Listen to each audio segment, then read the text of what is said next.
If you've ever picked up a snowboard, you've almost certainly dreamt of bottomless turns on snow-covered peaks. Conditions so perfect that you might have mistaken it for riding in the clouds. Your mind doesn't deceive you. It was merely calling you to this place. This is Baldface, home to the second stop of the 2022 Natural Selection Tour, and one of snowboarding's most coveted locations. It started in Jackson Hole, where sheer will overcame variable snow conditions, where up-and-coming rookies and seasoned pros alike introduced themselves to the world or cemented their legacies. Now, the kinder side of nature rewards us with a fresh playing field. Scary Cherry, a steep, relentless, and foreboding course riddled with naturally enhanced features, both enticing and intimidating. At Baldface, the task at hand is the reward itself. But only two can claim victory, and only the best will continue on the road to Alaska. This is the TAE Natural Selection at Baldface.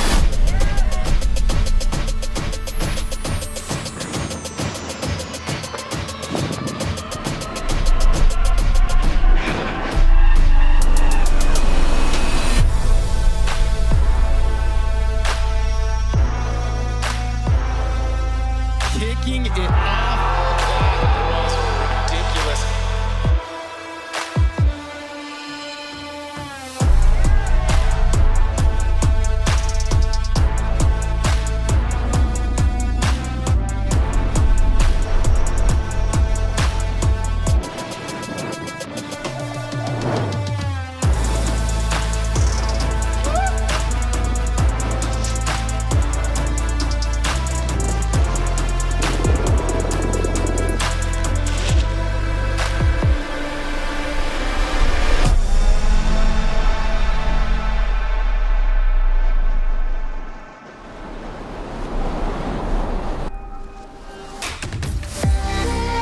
There is nothing quite like the magic of the Kootenay Mountains in British Columbia, and that is why it is Stop 2. This is the TAE Natural Selection Baldface Lodge event. Hey, everybody. My name is Salema Masekela. Seated next to me is Mary Walsh. We also have Tom Monteroso, a.k.a. T-Bird, in the field, and we are so excited because this place, Baldface Lodge, the Kootenays, one of the greatest playgrounds in the entire landscape of snowboarding, Mary. You said it. It does not get more magical than this when it comes to a powder haven nestled in the mountains of British Columbia. From the beautiful town of Nelson, it's about a 15-minute helicopter ride that transports you into just magic. This is actually the view that you have as you're coming into land at Baldface. You're just under 7,000 feet elevation when you're nestled among the trees at Baldface Lodge, and really you feel like you are on the edge of the world when you are there. It is a cat operation where people come from all over the world to ride this terrain. Here at this event, we are grateful to Ski-Doo because there's so much equipment to get in and out for the second stop of Natural Selection that they are helping our athletes and our staff make this event possible. And our men's and women's winners here at Baldface will each receive their own brand new Ski-Doo. How dope is that, Mary? That is so sick because having this kind of tool is so integral for all of these riders throughout the entirety of their seasons as they explore just a plethora of various terrains. And speaking of terrain, Baldface is just absolutely massive. 32,000 acres is the expanse that this takes up, loaded with treed glades, bowls, and ridgelines that connect everything all together. And like the Natural Selection Tour, the Baldface Lodge is designed to be in tune with the environment. It is a wonderful place to hang out and reflect on the riding you've been doing. As you see some riders plotting their lines. No plastic at Baldface Lodge, so it's Yeti bottles for everyone, and we are grateful to them. And the staff at Baldface Lodge are like family. And this toast right here honoring a fallen guide by the name of Nile. Baldface truly is a one-of-a-kind snowboarder's paradise. Founded by Jeff Pensiero, the lauded guide John Buffery, and legendary snowboarder Craig Kelly, when they created this place, they made a foundation for community, creativity, and really celebrating the heart of snowboarding. It's my favorite place on earth. I'm not going to lie to you, Mary. But before we get started here at Baldface, let's take a look at how we got here at our first stop in Jackson Hole. Good morning, good day, good evening, snowboard fans around the world. Welcome to the naturally enhanced terrain party that is TAE Natural Selection Stop 1 of our 2022 season. We started this event with 24 riders on day 1, but there can only be one champion. It is go time. Jared Elston, the first person to go through. We're going to see if Craven can force a tiebreak. Torstein Horgmo here. He's in go mode. Saw Travis in the tiebreaker in the opening round. Can he do it again? Blake Paul. What? Nickel Bang on course. Ben Ferguson is here to win. Not able to ride out clean, but continuing on. Sage Kotzenberg looking to close the door. What a matchup. It's been an honor to call it. 2 heats. First heat will be Elena Height versus Hannah Beeman. Congratulations, Elena. Robin Van Gyn versus Marion Harity. Robin Van Gyn to the finals. All right, Elena Height dropping in for the first run of women's finals. This is it. Winner takes all. Robin Van Gyn trying to take home the win. Robin Van Gyn would like a say in this outcome. Here's Elena. Congratulations. To win this event doesn't even really feel real. What a story. Jared Elston facing Sage Kotzenberg, about to battle it out for the number 1 spot. Sage, cab 9. This is what Travis Rice wanted when he created this event. Jared Elston is on course. Double backflip.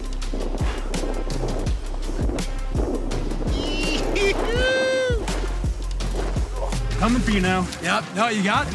This is the one contest he's never won, and he wants to win it. Coming in switch, and he goes cab 900. Sage Kotzenberg wants to end it now. Jared Elston double wildcat, backside 720, and he stomps it. This is incredible. Just shy. We got ourselves a champion, Sage Kotzenberg. All of you at home watching around the world, this one is for you. Thanks for hanging out and watching the best snowboarders on the planet. We will see you in Canada. And in Canada, we are to make history. In Jackson, we made history at Natural Selection by launching a set of NFTs that really aim to build further community, to make people feel like they are a part of the Natural Selection Tour. And here again at Baldface Lodge, we are doing it again. 2 new exclusive NFTs that you can find at naturalselectiontour.com. Join the club. In the same way that the Natural Selection Tour is pushing past the expected when it comes to a snowboarding contest, this is the same philosophy that is imbued into these NFTs. The sense of community, the idea of something tangible behind a non-fungible token. During the Jackson Hole stop, we dropped the foundation token, and among the individuals who joined the community and purchased that drop is Biscuit. He is the winner of the Snowcat Golden Ticket, one of the owners of a foundation token, and he is here at Baldface for the entirety of this week with everyone. And he'll be getting to ride the terrain here at Baldface, which, when you look at this expanse, it is just freedom. But that freedom comes with important stakes.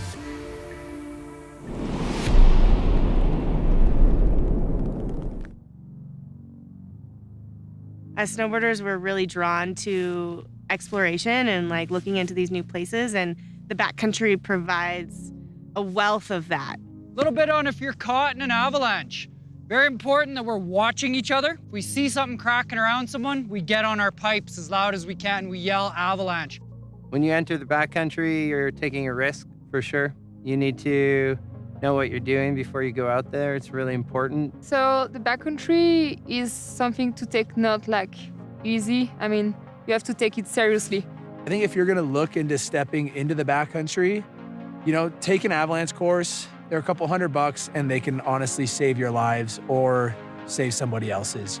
All the things that go into having a safe day out in the backcountry, doing your beacon checks before you go out, just talking about the weather, knowing what to expect, what the hazards might be in the snowpack before we go out, all helps us understand what we're getting into and how to ride the safest and the best to have the most confidence. So, All right, transceiver usage. If everyone can pull out their probe and shovel, this is a good time to check that everything is working. We spend about a half an hour to 40 minutes in the morning on the first morning where everybody practices with their transceiver. We bury a beacon where you don't know where it is, and then we make sure everybody is supported in finding that beacon. All right, well, we got a few buried. We're gonna kind of send you folks one at a time to search for them. You know, you just want to have it on the front of your mind at all times and make sure you're being safe. Arm yourself with the proper avalanche gear. TAE probe is at our low signal. We're gonna put our first strike, obviously sinking the probe all the way in. And go out with people who know what they're doing and, you know, have each other's backs. That's better. That's perfect, you guys. Luckily, Baldface and Pat Moore and Jeff and the crew teach an avalanche course that I try to take every year up here before the winter and kind of best get myself prepared for if anything was to happen. We are thankful to backcountry.com for that piece. You can never be safe enough when playing in the backcountry because really when it comes to conditions and snow conditions, it doesn't require snowfall.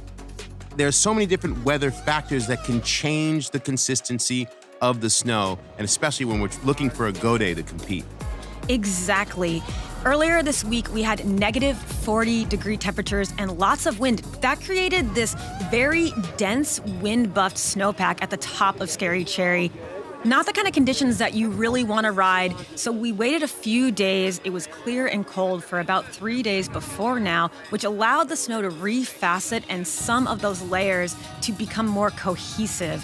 Now, the top of Scary Cherry is still fairly crispy. It's a bit wind-buffed, but the snow just down below is softer, smoother, and that bald-faced pattern we were waiting for. Which leads us to today's conditions for competition, what we are looking for. Blue skies, 5 to 10 mile an hour winds, 17 degrees Fahrenheit, -8 Celsius. This is a beautiful day to go snowboarding here at Baldface Lodge at Natural Selection.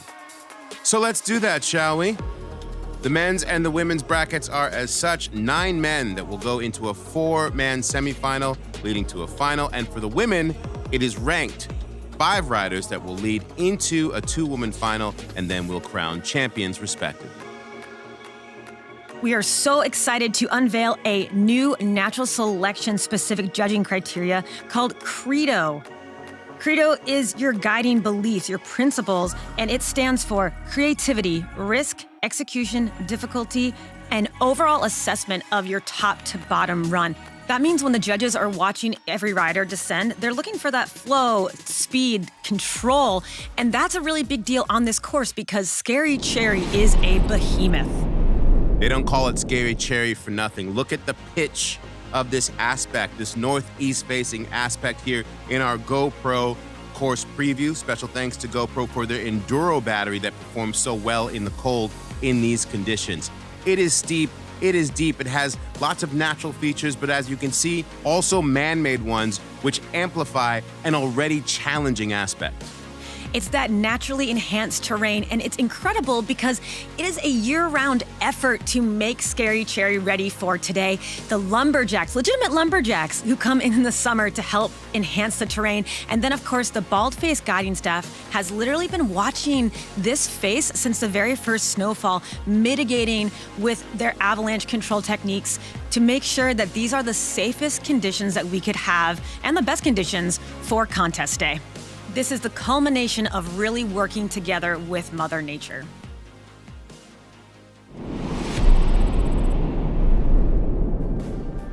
We're so grateful for that dedication to safety because even a low avalanche risk day is a risk. Well, you mentioned lumberjacks playing a role in the building of the course. Why not incorporate some lumberjack culture into our seeding event? In Jackson Hole, of course, we use a randomizer. No randomization here. The riders actually had to play lumberjack games in order to pick their seating position, which of course means more fun.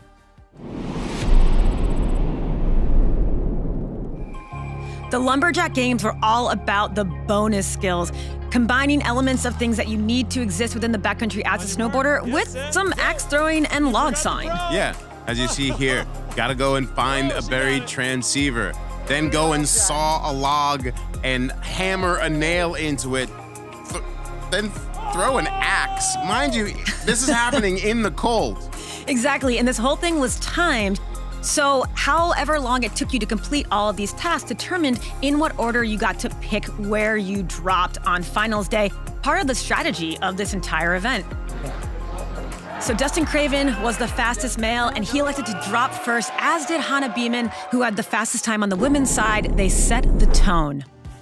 As we look at the men's field, I mean, Sage Kotzenberg jumps out at me, Mary, with that momentum coming in off of Jackson Hole, as well as Torstein Horgmo and Jared Elston, who did not perform like he's a rookie here.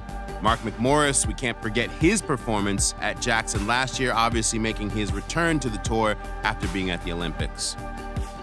Oh, I completely agree. And then you have Dustin Craven, who is one of snowboarding's favorite dark horses, dropping first. I mean, 5 of these riders have never ridden this course in competition before. Dustin, Blake, Ben, Mikkel, and Jared. But it's anyone's game when it comes to this because the conditions vary so much. And it was really almost 10 years ago that the other 4 rode Scary Cherry in this way. Yeah, so basically, even Stevens across the board. Yes, exactly. And as we look at the women's list, these 5 riders are making history, Mary. Yes, today is the very first time that women snowboarders are dropping in to compete on Scary Cherry. Hannah Beeman will kick things off, Robin Van Gyn, Elena Height, the winner of this year's first stop at Jackson, and Zoe Sadowski-Sinnott, who was the winner of Jackson in 2021. These are 5 women ready to showcase not only what they're bringing to this stop of the tour, but representing for women's snowboarding as a whole. And when we come back, we will drop in with our first riders here at the TAE Natural Selection Baldface Lodge. Got to step down into this nice cold sun-protected chute and hit a pillow launcher at the bottom of it. Should be good. Rasmus is dropping in 3, 2, 1. Rasmus on course, on course.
Legs are burning.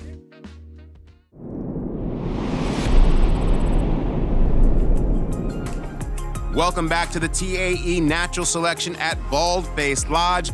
bluebird skies, and we are going snowboarding, Mary. Our first rider is Dustin Craven, playing kind of a home game as he lives nearby in Revelstoke, British Columbia, originally from Calgary. Last year won that best video part here at Baldface, Valhalla. Let's hear more from this man. You can see the crisp air in his lungs ready to go, Dustin Craven.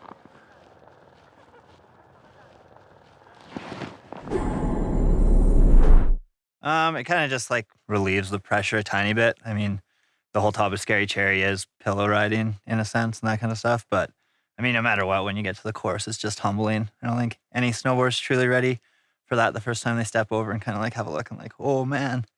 But yeah, I think it's any snowboarder that spends times in BC kind of definitely has a foot up here. Well, Jackson's a little bit more manufactured park style.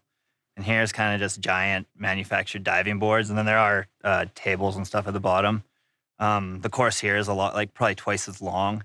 And the top is probably twice as steep. So in Jackson, you kind of just like go and it's one feature at a time. You kind of set your speed. Whereas here, I feel like you drop in and next thing you know, you're going 60 feet by accident and miss like, you're like, oh, I'm going to hit this, this, and this. And you take off and you hit this. And that's it. Accidentally going 60 feet, that's not a statement that mortals make.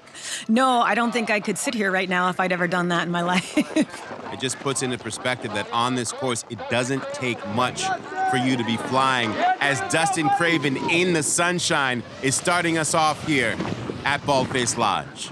And you can really get a sense of just how steep that top section of Scary Cherry is, even at this perspective viewpoint right now. And here, as Dustin gets a little bit lower from that kind of more wind-packed area, getting a little back one off of that into that Baldface blower. And look at, this guy's making switch powder turns that, you know, for anyone else going regular, they'd be like, those are the best turns of my life. And that's the reward right now as he heads into this little diving board, and a cab 5 lands that, ready to line up for this next feature down below. Nice big frontside 720. Lance seated down.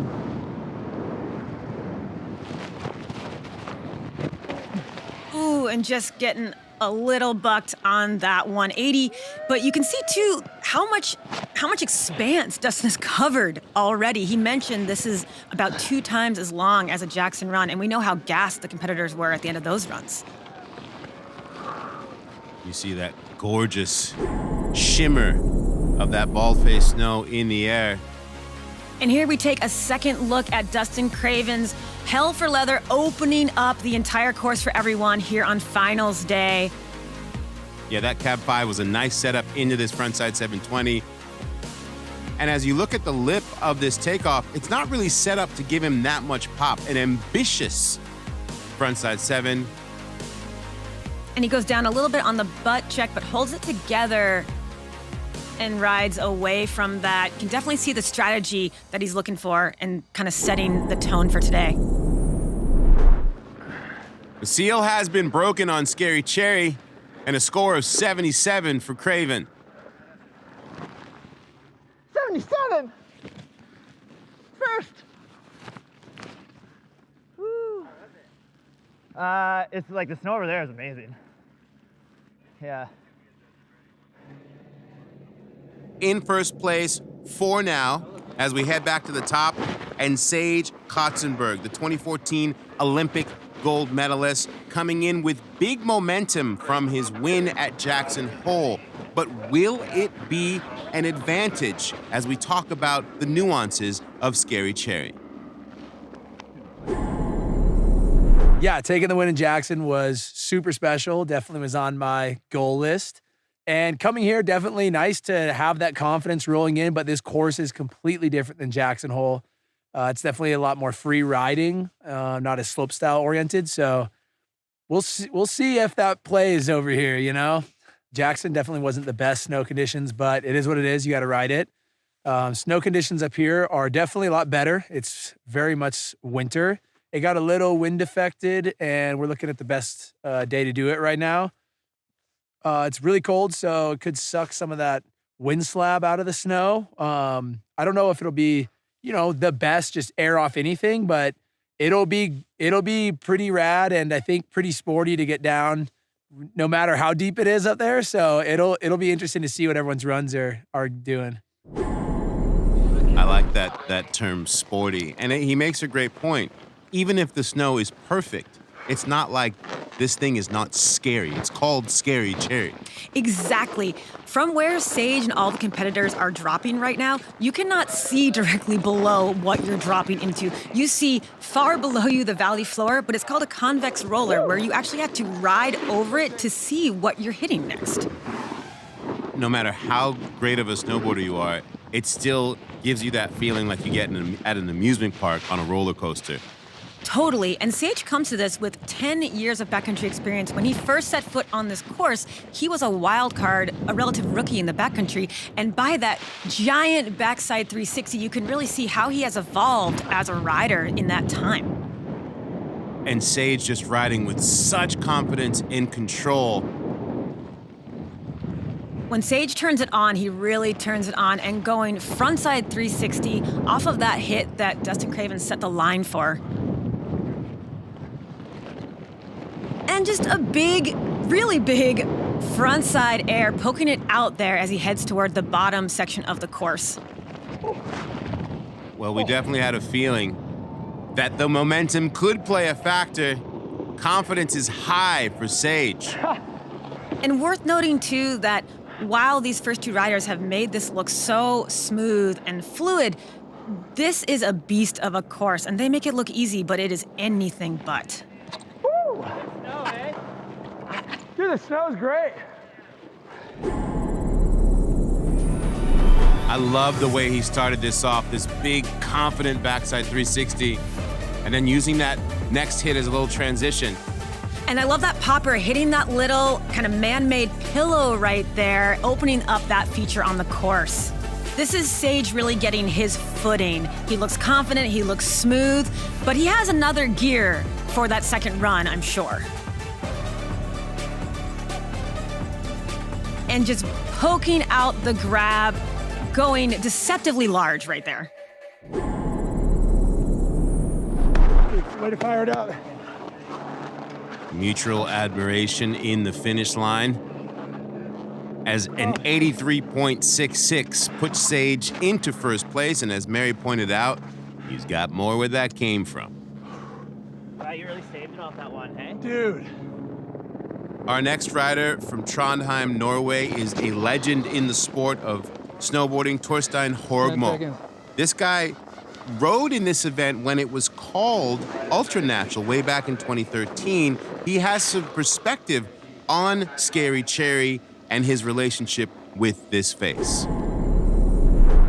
I came into Jackson with really no expectations, and I had a goal of just making it through. That was make it to day 2 and then be satisfied. So that took a lot of pressure off. Making it to finals day and riding against Travis. And at that point, I didn't really care, right? So, which might be why I beat Travis too. I was just like, let's see what happens here. But yeah, I love this place. I love Baldface. I really wanted to come back here and have the opportunity to ride here again and get to some deeper snow, which it seems like we're finding. And Scary Cherry is one of those faces where it's really hard to scope it and get a good look at it.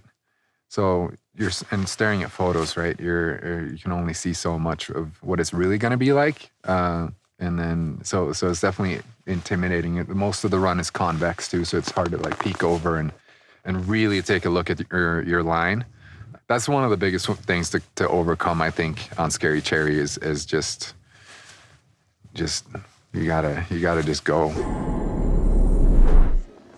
There's this Zen energy to Torstein that I think really informs the style of his snowboarding and his approach, and we're about to see that. I completely agree. He is such a master of both the physical and the mental side of snowboarding. Like you said, the Zen-like approach, and he's strong. So we see that perfectly executed backside 360 off of that top hit. Just very, very smooth, classic Torstein. as he goes into a straight air on that jump feature and heads into that kind of softer snow right here in the midsection of the course. You know, what I love about this face is that it doesn't take much. You know, a small jump on this pitch feels like a big park jump. Yes, you can see that lip is deceptive looking because it really sends that frontside 360 that Torstein does very deep. You don't need much, just like you said. And just taking a straight air as he approaches last section, but looks like, will he get one more hit in? And just a smooth back 180 and holding on right there as he cruises into the finish zone. Who doesn't love a well-executed backside 180? Started lower in the seating at Jackson and taking advantage of the early start here at Baldface Lodge.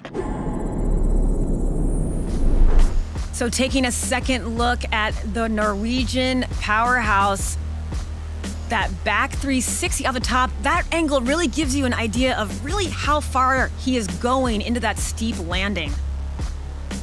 And here we have the frontside 360, backing that up and landing really clean. And then into a nice frontside air and landing perfectly in the transition, just touching down effortlessly. And into that final backside 180 at the bottom of the course. Little hand touch there, but holding on and riding away.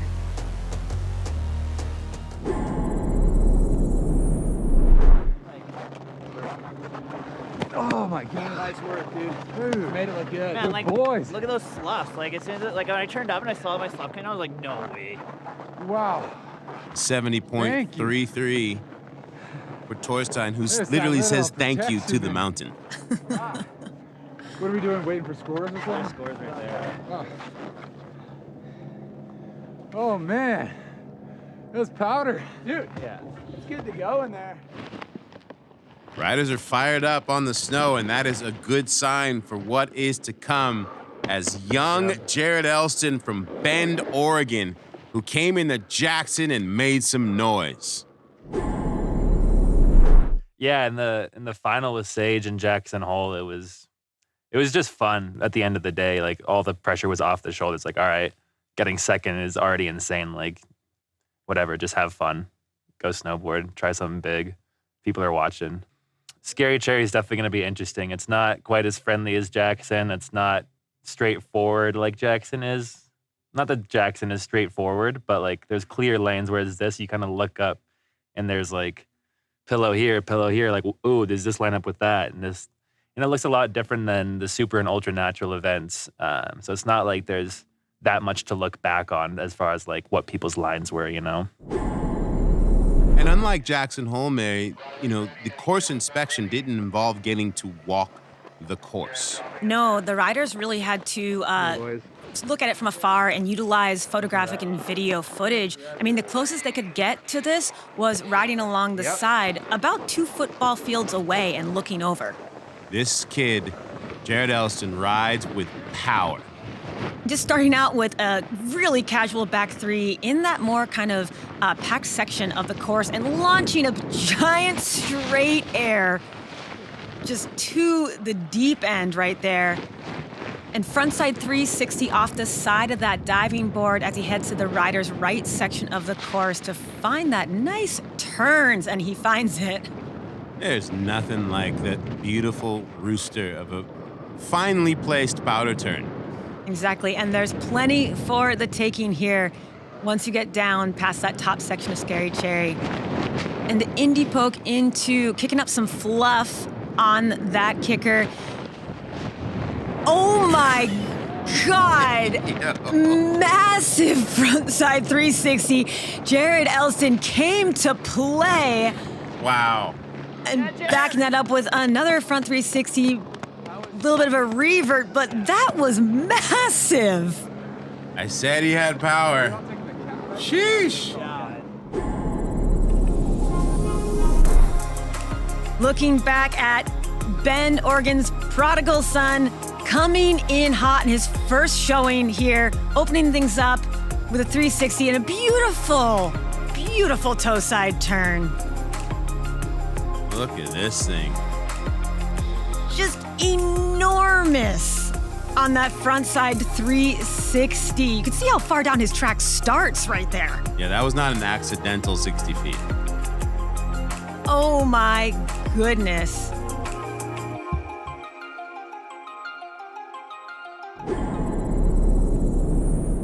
Couple panic front threes. Yeah. That was beast though.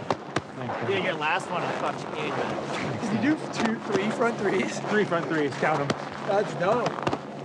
How to do a frontside 360 at various size and degree by Jared Elston with a score of an 80. Imagine if he throws in just a little bit of variance where that score could go. Completely. He had the amplitude, he had the control and the style, but the judges do want to see that variation. But he knows that. You heard him when he came down and was talking to the riders. 3 frontside threes. But that's foundational. He'll be able to build on that in his second go. As we take a look at scores here, Sage Kostenberg with that 83.66, Elston with an 80, and then Craven and Horgmo 77 and 73.33 respectively. So that gives the remaining 5 riders a bit of scale and what they need to do to get those scores into the 80s, maybe even up into the 90s. For Blake Paul, stop 1 in Jackson Hole was a home game. Now he finds himself on Scary Cherry. I wonder what the differences are for him. Is a little bit steeper, obviously, a little bit longer. I think you can kind of take a nice traversing line down the course and carry a lot more speed, which Jackson doesn't have. But yeah, steeper drops, maybe some bigger kind of man-made wooden features. Course was looking great on inspection day yesterday, full pow on our inspection runs. And there's a little bit of wind last night and this morning that might have kind of packed things up, but we're hoping for some better conditions kind of later in the week and some better snow and warmer temps. This course is a lot more vast, a lot more features. You can kind of take a traversing line if you wanted to, carry more speed into features. Kind of man-made, more like just straight drop-offs and a little bit blind from the top, so it's not kind of set out in front of you. I think Jackson's a little bit more kind of natural terrain park, and here's kind of, bridges the gap between Alaska and Jackson. And it literally is the bridge between Jackson and Alaska, as that is our last stop. Blake Paul rides with what I like to call aesthetic force. He is light-footed, he is graceful. There is a spontaneity in his snowboarding so that even if you are not a snowboarder and you see him, you're like, oh, that looks beautiful. That is the perfect phrase to describe his style of riding. He literally dances with the mountain. It's really gorgeous to watch. And it's contemplative. You can see him really finding his way to that unopened feature and just grab an Indy for a little poke out there on that first hit. Just tapping the pillow, find a little bit of that more packed powder on the landing right there, and regaining speed. As he had mentioned, the ability to do so in this course, so key to finding your own creative line as he heads down to that next section. Yeah, you see the way he makes turns, that nice knock-kneed style as he comes in switch here, switch backside 180. And just again, like you said, can't emphasize enough his style. Just so lofty with that back 3 tail grab. Did he even leave the ground? Not sure, but it was beautiful. And going for that front 5 right there. Somehow managed to not get stopped in his tracks on that landing, but that was a gorgeous run. And as we take a second look at Blake's run, starting off strong, hitting that pillow at the top, and then going switchback 1 off of that kicker. This angle really lets you see just how deep they're taking it. It looks almost like a totally different jump than the perspective angle. And then that tail grab backside 360, the way he is so precise about finding transition, it really does look like he never left the ground. He's got such unbridled finesse and improvisational control. It's incredible. Improvisational control. You should trademark that. Yeah. Love the mutual admiration amongst all these riders. And a 50. I didn't see that coming. I didn't either. I would have placed him a good deal higher with that. I think the switchback one and that 360, but perhaps he didn't hit quite as many features as some of the other riders. I mean, you can see too from his body language, he is surprised as well. Well, fortunately, he gets another run, and he will be riding with purpose as we go back to Bend, Oregon with Ben Ferguson. Second place in both Alaska and Jackson Hole. Last season, he loves Scary Cherry. He's someone who likes to go fast. Let's get his perspective. Yeah, so pre-event, I was definitely like kind of shook. The course is crazy. The first day we got a scope, but there's so many options. It's a little bit overwhelming. But had a couple lines I was thinking about trying, and then definitely like lots of nerves the night before. Was having crazy dreams. But yeah, like super excited. Had a good plan, and then I guess it got pushed. So we're chilling.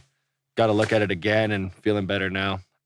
This course is way different than the Jackson Hole course. It's much steeper pitch up at the top, kind of some blind rollers in there. You're not exactly sure where you're entering into the line.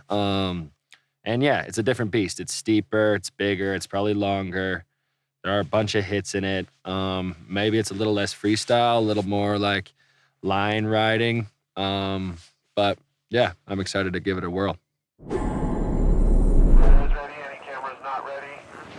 You don't get any like extra unnecessary flair or sauce from Ben when he's describing snowboarding. No, and I think that's just like his riding itself. It's powerful, it's strong, and it's beautiful in how it's economical. And you see him right here opening up with a half cab at the top of the course as he makes his way down to a second hit. Backside 360 and holding on to the landing in that little bit of packed snow up there. Love that the riders are mic'd so you get a sense of how they're feeling with a nice big method. As Ben is flying into this left-hand side of the course. Look at the speed. Just opening up an entirely new section, too. Finding a really natty hit and going deep. Back-to-back straight airs as he comes to the guts. Just like he said, you know, this was going to be a little bit less freestyle for him. As he goes down on that last hit, he definitely treated it more like a big mountain line.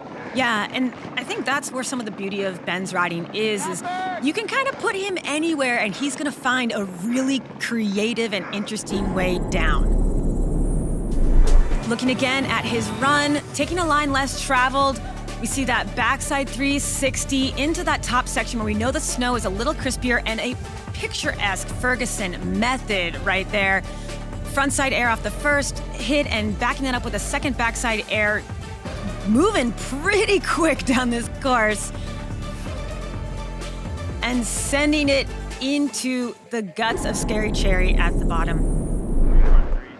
So definitely feel like that was a bit of a foundational kind of exploring from Ben on that. Thanks, bro. The judges like the speed, they like the attack, they like the way he went cross-court across the mountain, and he gets an 82.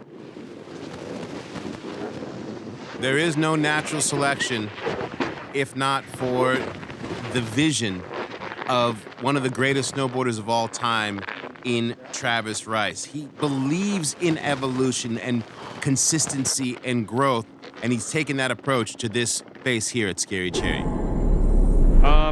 It feels awesome to be back on this venue, a venue that, you know, we put so much time, effort, love, passion into for the events in 2012 and 2013.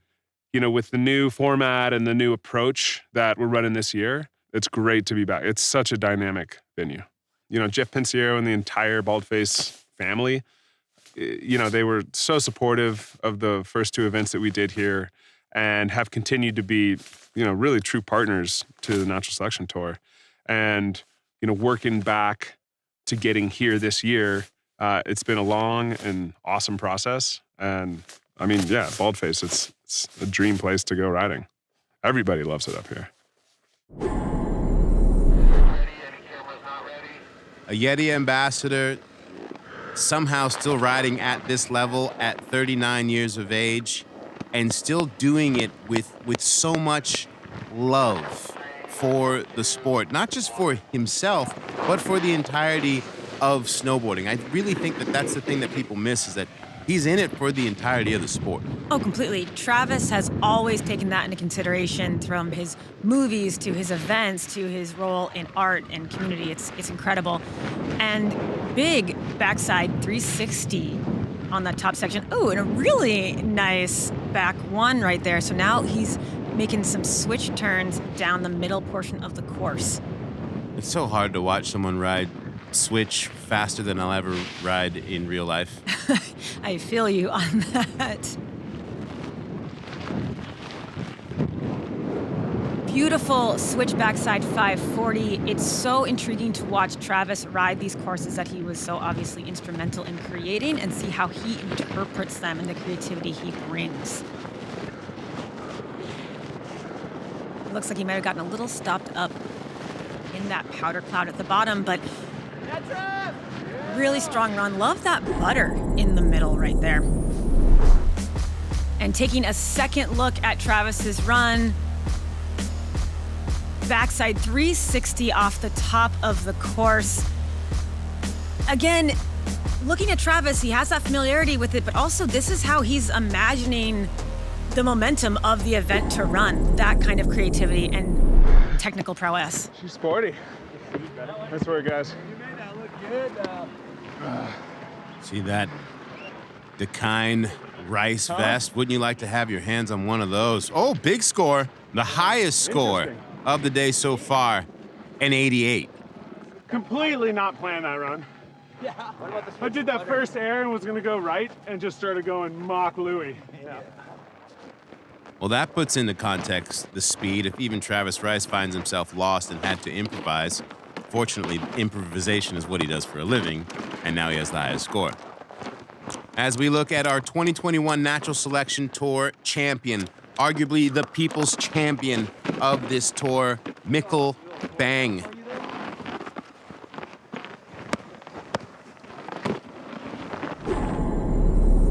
In Jackson Hole, the snow was very difficult. I think we had about 5 inches of snow on top of very firm. So that was a challenge. And then coming into Baldface, the chances are, that we would get some really good snow. So we're just going to have to wait and see what we'll get. Oh, when you're standing on top of Scary Terry, it's, when you first get there the first time, you look down and you kind of get overwhelmed, because there are just so many features everywhere. And it definitely takes a little bit of time before you can, figure out where to go.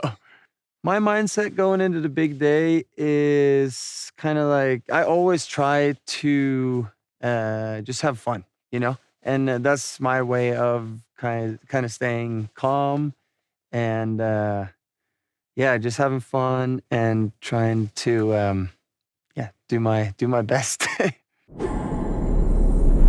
As we know from his track record, unafraid to just attack the course with all the joy. He is also the fun leader off of the mountain. He definitely has the spirit of Natural Selection Award goes to Mikkel. Completely. And setting up with a straight air. Oh my goodness, going so deep on that backside 360 and rewarding himself with some powder turns now before this naturally enhanced roll jam, kicking a method. Wow, that was massive. Yeah, that arrested my development. And popping a front 180 off of that lip. And a switch backside. It's like a little double poke there. Yeah, it just was a whole lot of gorgeous. Wow. Well, if you wanted to know why Mikkel got third in Jackson and was the champ last year. There's your reminder. Gorgeous run from the Norwegian. That was just, I'm still flashing back to that first hit. That was enormous. That's what we came for. I'm excited to see the recap and look at that side view of that. Yeah. Oh, that was crazy. And another look at Mikkel's run right now. Just going so big, landing on the tail and pulling through. He is so strong as a snowboarder. That was just massive. Kicking out a method.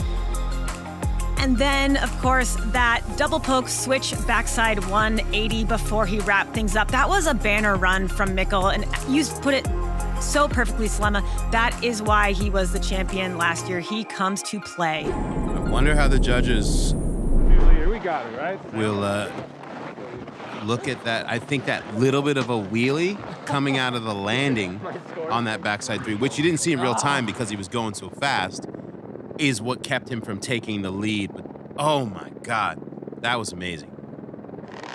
Next up, the one that they call Sparky, Mark McMorris from Canada. You didn't see him in Jackson Hole because he was in China competing at the Olympics, but his love for this event is proven by the fact that he made sure his first stop was here at Baldface Lodge. The atmosphere here is really good. Everyone is more into big mountain riding and backcountry snowboarding, but just nice to switch it up and enjoy the mountains. Very excited to ride Powder. Happy to be here.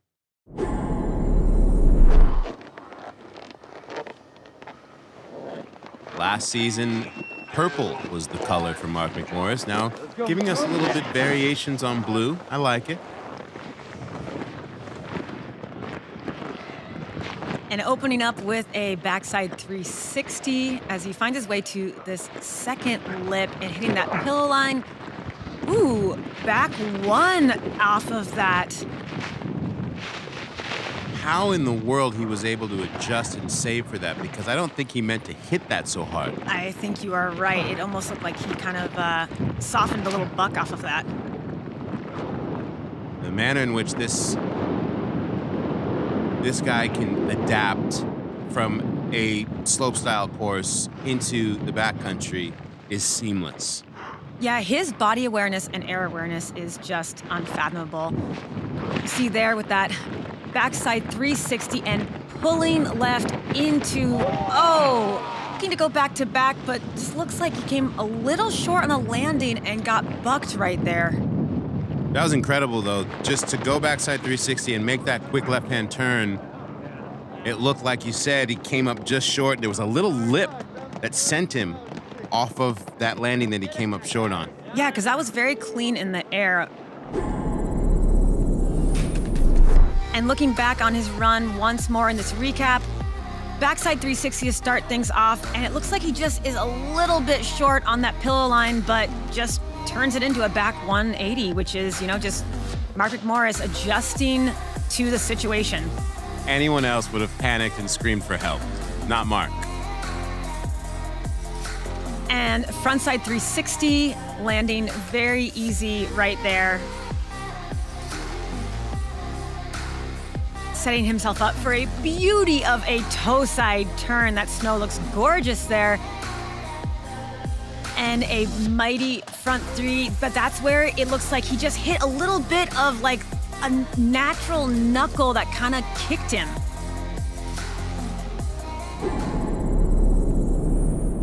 Nice air, dude. Yeah. Seriously. I played it a little. Could have played it harder left or harder right on that. Thank you. You guys all ripped. No, you rip. No, you rip, bro. You gotta love it. I think for Mark, this run gives him a lot to look forward to on his second. Did you guys both hit that back like A 73.33. So yeah, I mean that's a good score relative to what went down, and Mark's gonna carry that forward. Well, this first run too is a bit about the recon, getting that intel, finding the speed, kind of familiarizing yourself with some of the options. As all of these guys have said, there is so many possibilities. There's so much terrain on this that they're kind of doing a reconnaissance mission. Run number one. And as we had heard so many other riders say, like, that convex roll-in, no matter what you've got in your head, you can't see anything until you're in it. As we see after run one, Travis Rice there at the top, followed by Mikkel Bang and Sage Kotzenberg. But this second run, anything is possible. Totally. These first goes during men's qualifiers, they have set the bar for what is going to be rewarded with this Credo system. It's that technical prowess, that sending it big, the amplitude, but also that creativity and being able to work in tandem with the face of Scary Cherry. We saw Travis Rice being rewarded for that butter in addition to switch carves, Dustin Craven as well. And then, of course, going massive like Mikkel Bang and Sage did. Yeah, I would call run one like sound check, and run two, we're getting into the show. Yes, completely. We are now entering the next gear, but the first layer put down by all these riders is incredibly impressive. I mean, where do you go from here? We have the women standing up at top, ready to drop in for their first runs. Well, no doubt. They're excited at that glimpse of what the possibility is on this course from the men. And it's going to be really interesting for someone like a Marion Hardy especially, who likes to go fast and has that ability to have control in these conditions. How she'll be able to utilize this course will be amazing. Totally. You know, one of the interesting things about the snowboarding culture is that it's the endemic snowboarding brands made by and run by snowboarders that keep the culture and industry alive, but especially the riders. And so as a result, we have the Natural Selection Tour Industry Alliance.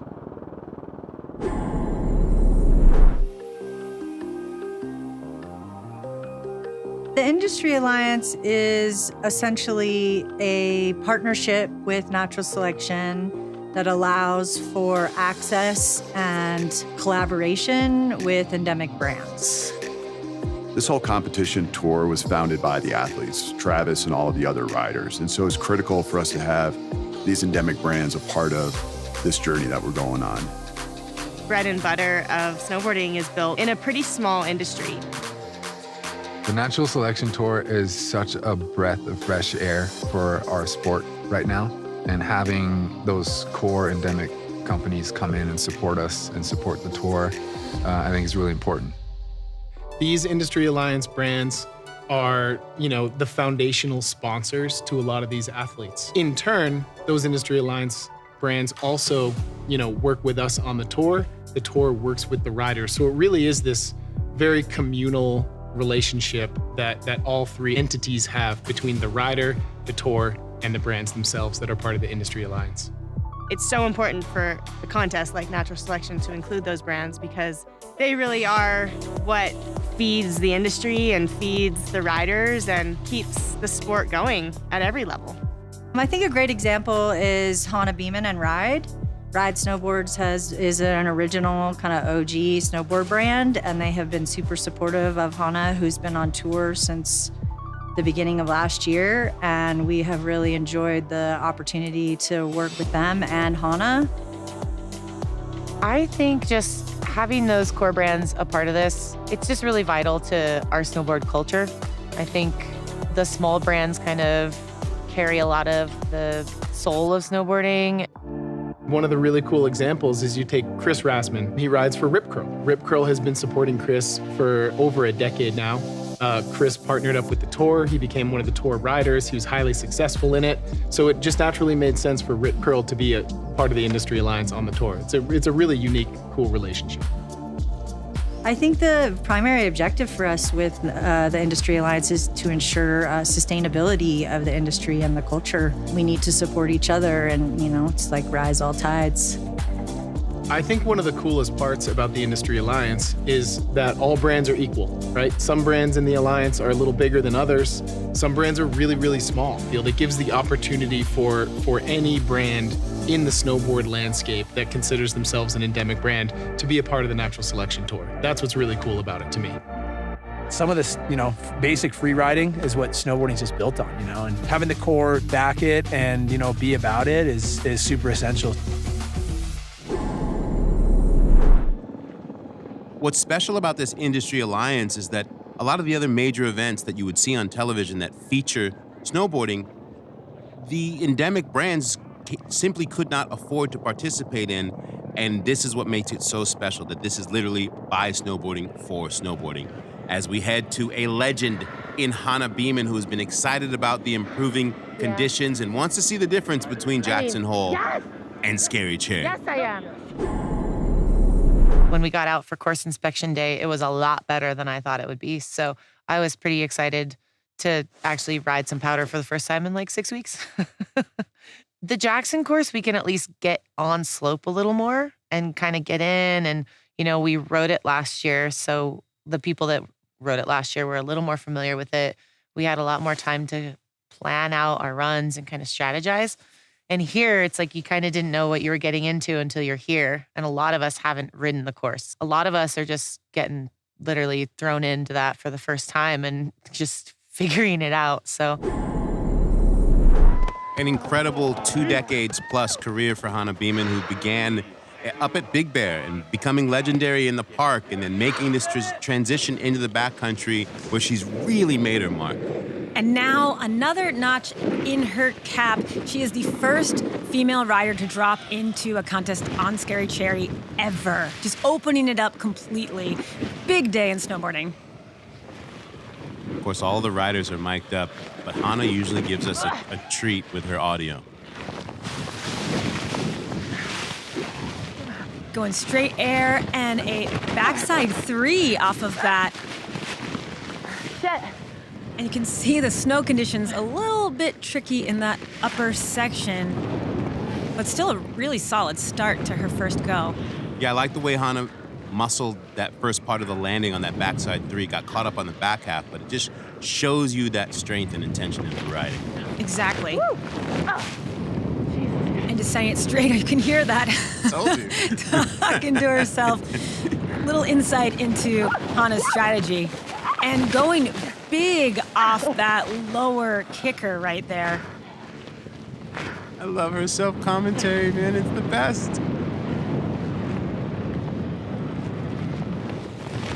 All mute grabs. All back mute. You can hear her commenting on her own selection of grabs. She's all like, mute grabs. She's like, Mary and Salema, like, y'all are cool, but I actually know what I'm doing here. Let me help you out from the field. Oh my goodness. But great way to kick off the women's rounds with Hannah and that first go down the course ever. Taking a look at the top, sending it off pretty deep off that first one, and then the backside 360 lands, and I think just gets a little caught up in some of that tracked out, very wind-blown snow right there. It was a great combo. Definitely. And that's what we see normally, the conditions throughout the day, more tracks, it just changes, and the navigation of that is part of the contest, which Hannah, it really excels at. Nice little mute poke there at the end. First woman ever to compete here on Scary Cherry, and a strong start. You hear her saying not bad with that 78. C's get degrees, right? They don't win snowmobiles. If there's anybody who's playing a home game here at the Baldface Lodge stop, it is Robin Van Gin. One of my first guide experiences when I came to Baldface, Robin was my guide. She knows literally almost every square foot of this terrain. Yeah, I've ridden the course a couple times before, which is really nice, and definitely pretty nice to be able to kind of know the terrain and the snow around here. So, and it kind of feels like being at home. So it's really comfortable for me to be here and on this terrain and with lots of people that I know and love. Mindset and approach for this week, I think I'm just going to carry kind of exactly what I did last year, was just kind of do what feels good and try to have fun. And I know that sounds pretty cliche, but I feel like I always perform the best when I'm, faced with a really good challenge, but I'm also like having fun and doing really what feels good and not forcing it to do something else. I think more than anything, because this feels somewhat like home turf for me, winning at home or even podiuming at home would be so amazing. Yeah, it would just be great to celebrate here with so many amazing people and in the place that I've really grown a lot in my own snowboarding. Baldface Lodge has given me so much over the years, and I feel like it would be this amazing moment for me to be able to celebrate here. Focus merged with fun. Won the adjusted format last year here at Baldface, and you could hear in her voice, like, I want to win this version. And she's coming in hot, of course, with great momentum from that win in Alaska last year, the second at Jackson Hole to start here. I mean, her level of dedication and that grit, like, she is just grit. Oh, yeah. And of course, I mean, goes without saying, the 2021 tour champion. Robin is the full package, like you said, the fun and focus. She has a very deft way of reading terrain and finding creative lines. As you see her straight airing off of that diving board at the top and just picking her way down until she can get to that good bald-face blower down there. There we go. There it is. That backside turn was gorgeous. And of course, as you mentioned, this trail, these steeps, these are home for Robin. And so you can only guess that she's been thinking about this line. The back three just going down in the landing, but popping right back up to continue on.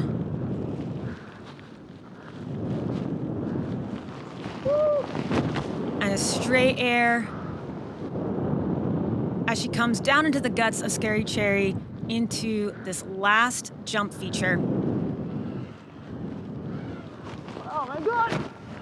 And just a little bit short, landing on the knuckle. Happy to be down in one piece. No doubt a lot of data taken in for the second run. Exactly, and that's such a big part of it, because as we sit here, we watch the course change from rider to rider to rider. The tracks increase, especially when you have that very kind of wind-packed snow up there. But look, that's massive. Taking a straight air off of that diving board feature, that is just enormous. Looking for tail grab, straight air off of that, and just getting that beautiful, as you mentioned, that pristine toe side carve. And going down on that 360, unfortunately. Yeah, I didn't get the pop, and so I had to work to get that rotation around, which affected the landing.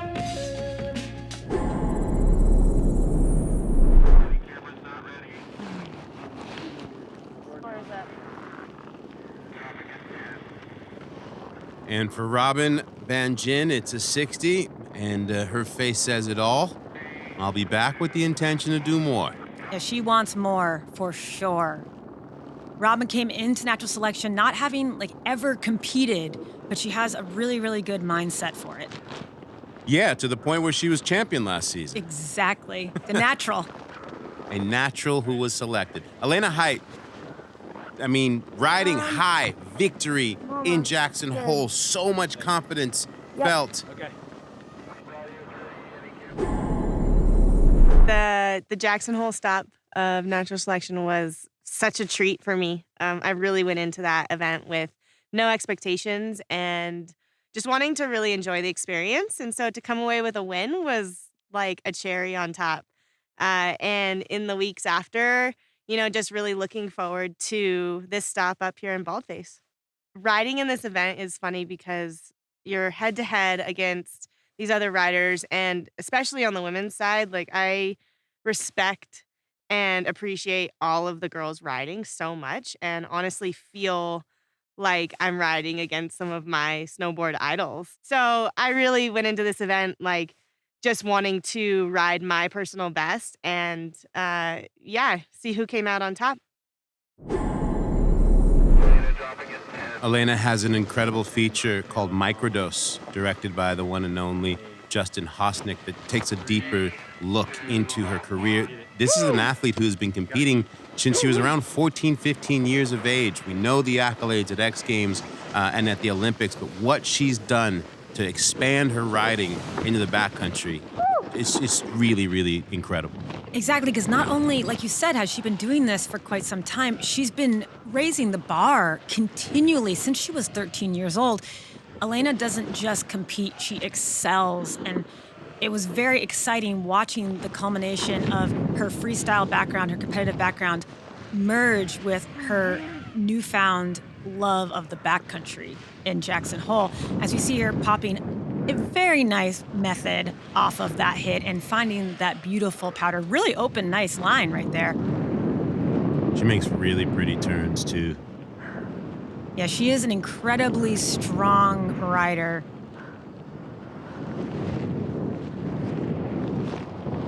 And tail grab, straight air off of that lip and heading into this lower kicker. Ooh. Just landing a little high on the landing, unfortunately, right there.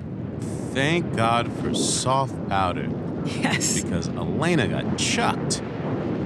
Taking a good amount of speed. Oh, and just going past the landing. You know, you got to use that first run to a certain extent to establish the speed and conditions. You don't know before you drop in. Yeah, Justin Craven said it best, right? You might find yourself accidentally going 60 feet. And Elena no doubt felt that one, but it's nice to see her standing in one piece.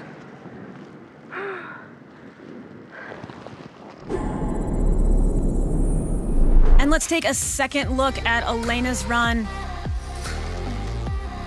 The culmination of so many years spent competing. The past few really, really dedicated to the backcountry. And we see her just strength, her like hardcore strength as a snowboarder, really getting down the hill and throwing out a really nice method into a beautiful roost right there. She really rides with such finesse in addition to, I know I've said it before, but just that strength. She has a really unique combination that she just can power through while making it look so nice. And then unfortunately going down off that little left of the landing right there.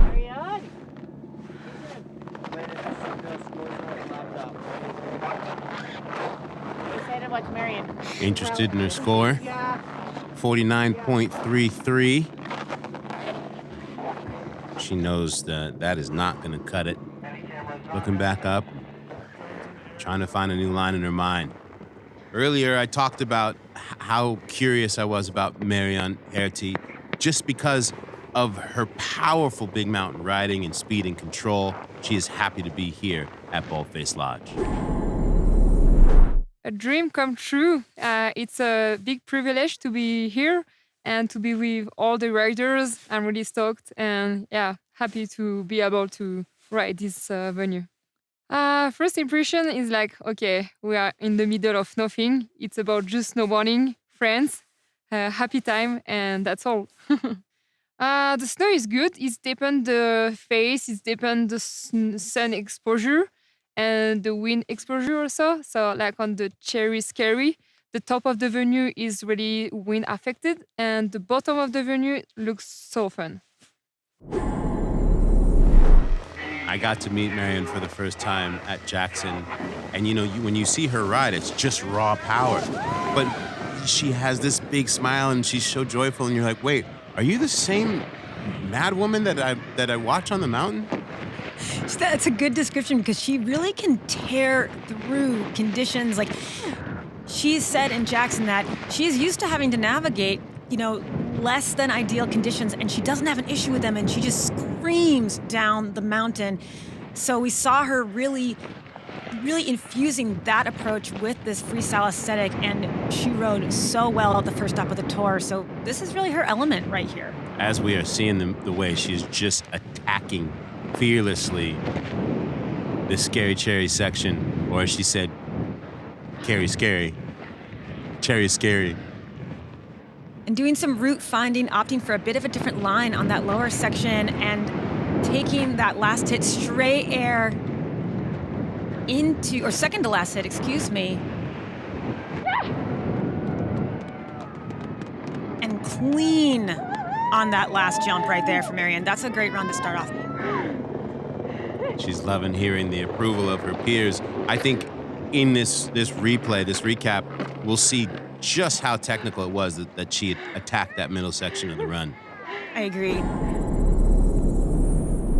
Taking a second look, this is where we really see the nuance to Marianne's riding and how she's able to pick apart the features on a face like this. I mean, look at that beautiful turn linking, and we have a straight air. It's getting that front side air off of that diving board and then Mach 10 into that beautiful toe side turn. Yes, speed check is not in her vocabulary. No, not at all. They don't have that in French, I don't think.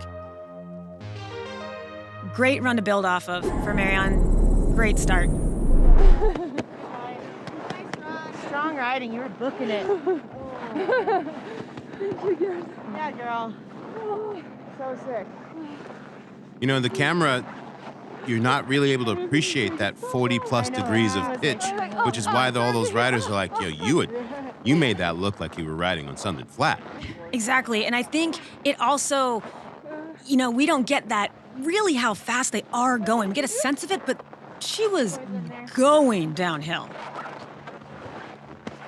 Interested in her score, 67.33. Again, the Credo system lets you know exactly where she needs to make some improvements to get up into that excellent range. Exactly. And I think, as I said, that was a really strong run, but she has another gear that she's definitely going to put it into now that she knows the lay of the land of Scary Cherry.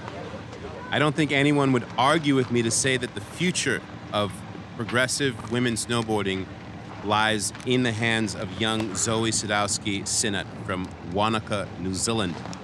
Coming off of a gold medal performance in China in slopestyle, she is here and ready to rock and get back to natural selection. Yeah, I just came back from the Olympics and had a pretty good time and managed to come first in slopestyle and second in big air. And yeah, there was a lot of pressure leading up, so I'm glad it's over and now we can just ride power. I'd say the difference between the vibe here versus the Olympics is like everyone's kind of chill and like-minded and just want to have a good time. And I think it was a little more tense over at the Olympics. There was a lot riding on that. Just a little more tense than the bro fest going on here at Baldface. You know what? I remember last year the questions as she was coming into Jackson, it was like, we know what she can do in slopestyle. Will she be able to adapt? And some people questioned whether this was going to be her gig.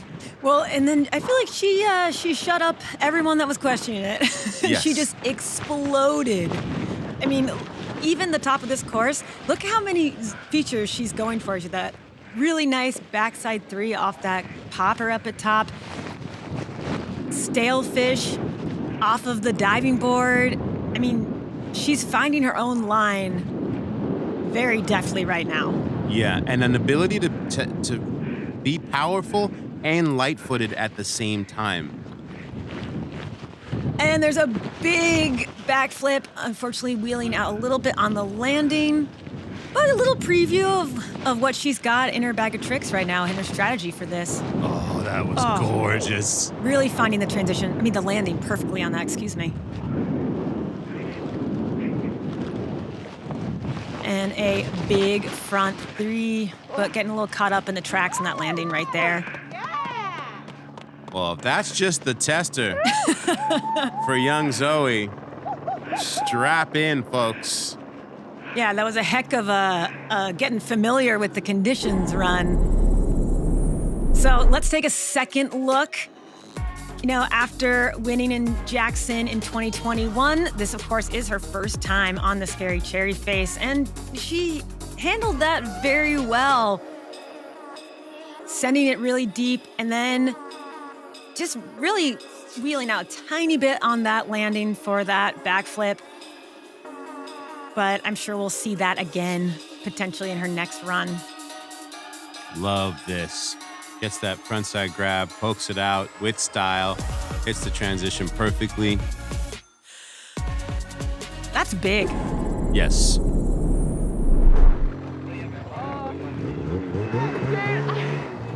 I wasn't planning to do any tricks except for the back three up top. And then I was just like, just got excited.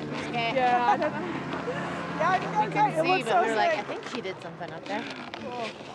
Oh, a little nerve-wracking, eh? Oh, it's like, I'm so puffed. Oh, you killed it. You're my hero. How'd you go? That was a plan to do no tricks. That was Zoe just, getting creative.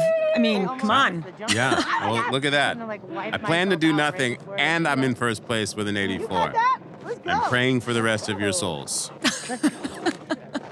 But she's so nice about it. Yes. She does it in a really nice way.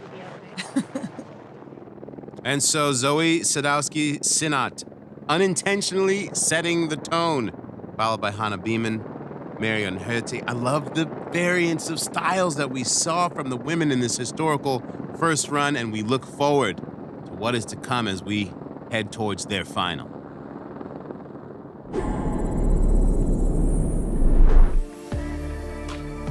So important to remember, too, as we look back at the recap from the first run, is that these riders aren't only going for that finals positioning here at Baldface, but they're scoring points with their overall finish that will matter for the overall tour champion. 4 of these 5 women will be going to the final stop in Alaska, and so they want to stack those points. Of course, you want to make finals here, but there's an overall big picture they're also playing for. Yes, this is the bridge to Alaska on this natural selection tour. But as I was just saying, Mary, just the variance of approach and style and power from the women in this first historic ever competition on Scary Cherry. Yes, completely. I mean, we can't emphasize enough that first time ever for female riders to compete on Scary Cherry. This is a momentous occasion, and every single one of these women showed up and put on a show for their first runs. I am very excited to see how they up-level it on their second, where they go from here. Yeah, Zoe Sadowski-Sinat is the one for me. If that was her with no intention, it's going to be scary. But again, any one of these women will be able to step up now with will step up with new confidence after this first run. Oh, but that right there, that was a trick of the heat for me. And look at that landing, so perfect. As we make our way into the second runs, we remember that natural selection is about naturally integrating with the environment, and of course, sustainability is key.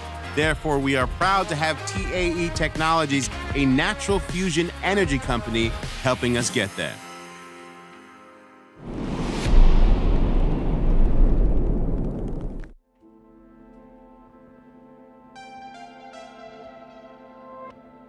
We all need to care about climate change. Anybody who recreates outdoors, anybody who lives in a city, because it affects all of us.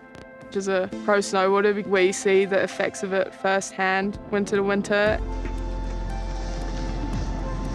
The reality is that in the 25 years I've been up there, I've been watching climate change firsthand. And I'm seeing big shifts in the last 5 years, really. So we're constantly looking for ways to make less of a footprint. When it comes to the natural selection, for us, it's the first word, natural. A big part of this tour, and I think more than that, the lifestyle that comes with, being in the mountains and the responsibility that we have in the relationship that we all have with the natural world. So TAE is here, and we joined up with the Natural Selection Tour to really be its energy partner. TAE is really forging the path to perfect power. Ultimately, our goal is to provide this world with clean fusion energy that is non-radioactive, that is carbon-free for hundreds of thousands of years. Our journey really begins with us making our current energy ecosystem more efficient. And we can find that in everything going on in this tour, from looking at the batteries and the camera and the drones that are filming the competition, to looking at the generators at night that are lighting up the sky. We've talked with TAE specifically about creating a battery generator hybrid model for our energy at the lodge, where that surplus energy could be stored in batteries so that we could turn off the generators for 8 hours of non-peak time. TAE has, for over 2 decades, been working on the future of clean and sustainable energy. To have them as a partner of ours, it's incredible because, you know, with our partnerships with CI, our support for POW, this is what we get really excited about. At the Natural Selection Tour, we always say Mother Nature is the queen, right? She calls the shots. We play in her playground. We really want to actively try to protect that environment because what we do requires snowfall. With less snowfall comes less fun for us. It's definitely important to be educated about it, and I like to, make sure that we can spread the message as much as we can.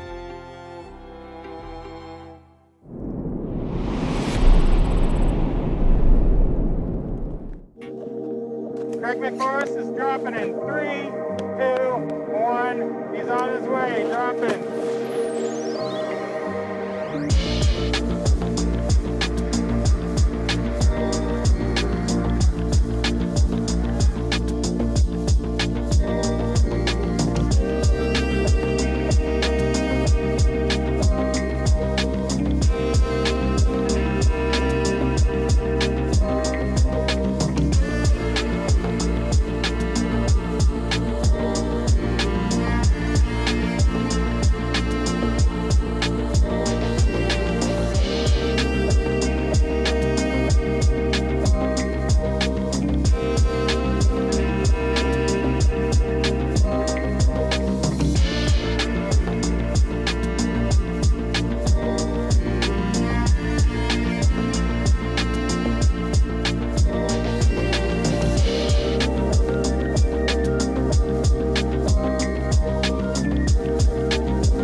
Happy with what I did.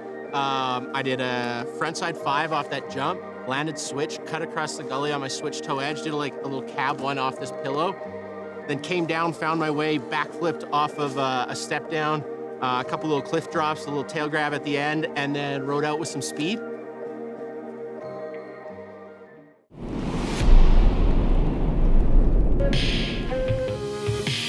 We are ready for the second runs. Welcome back to the TAE Natural Selection at Baldface Lodge.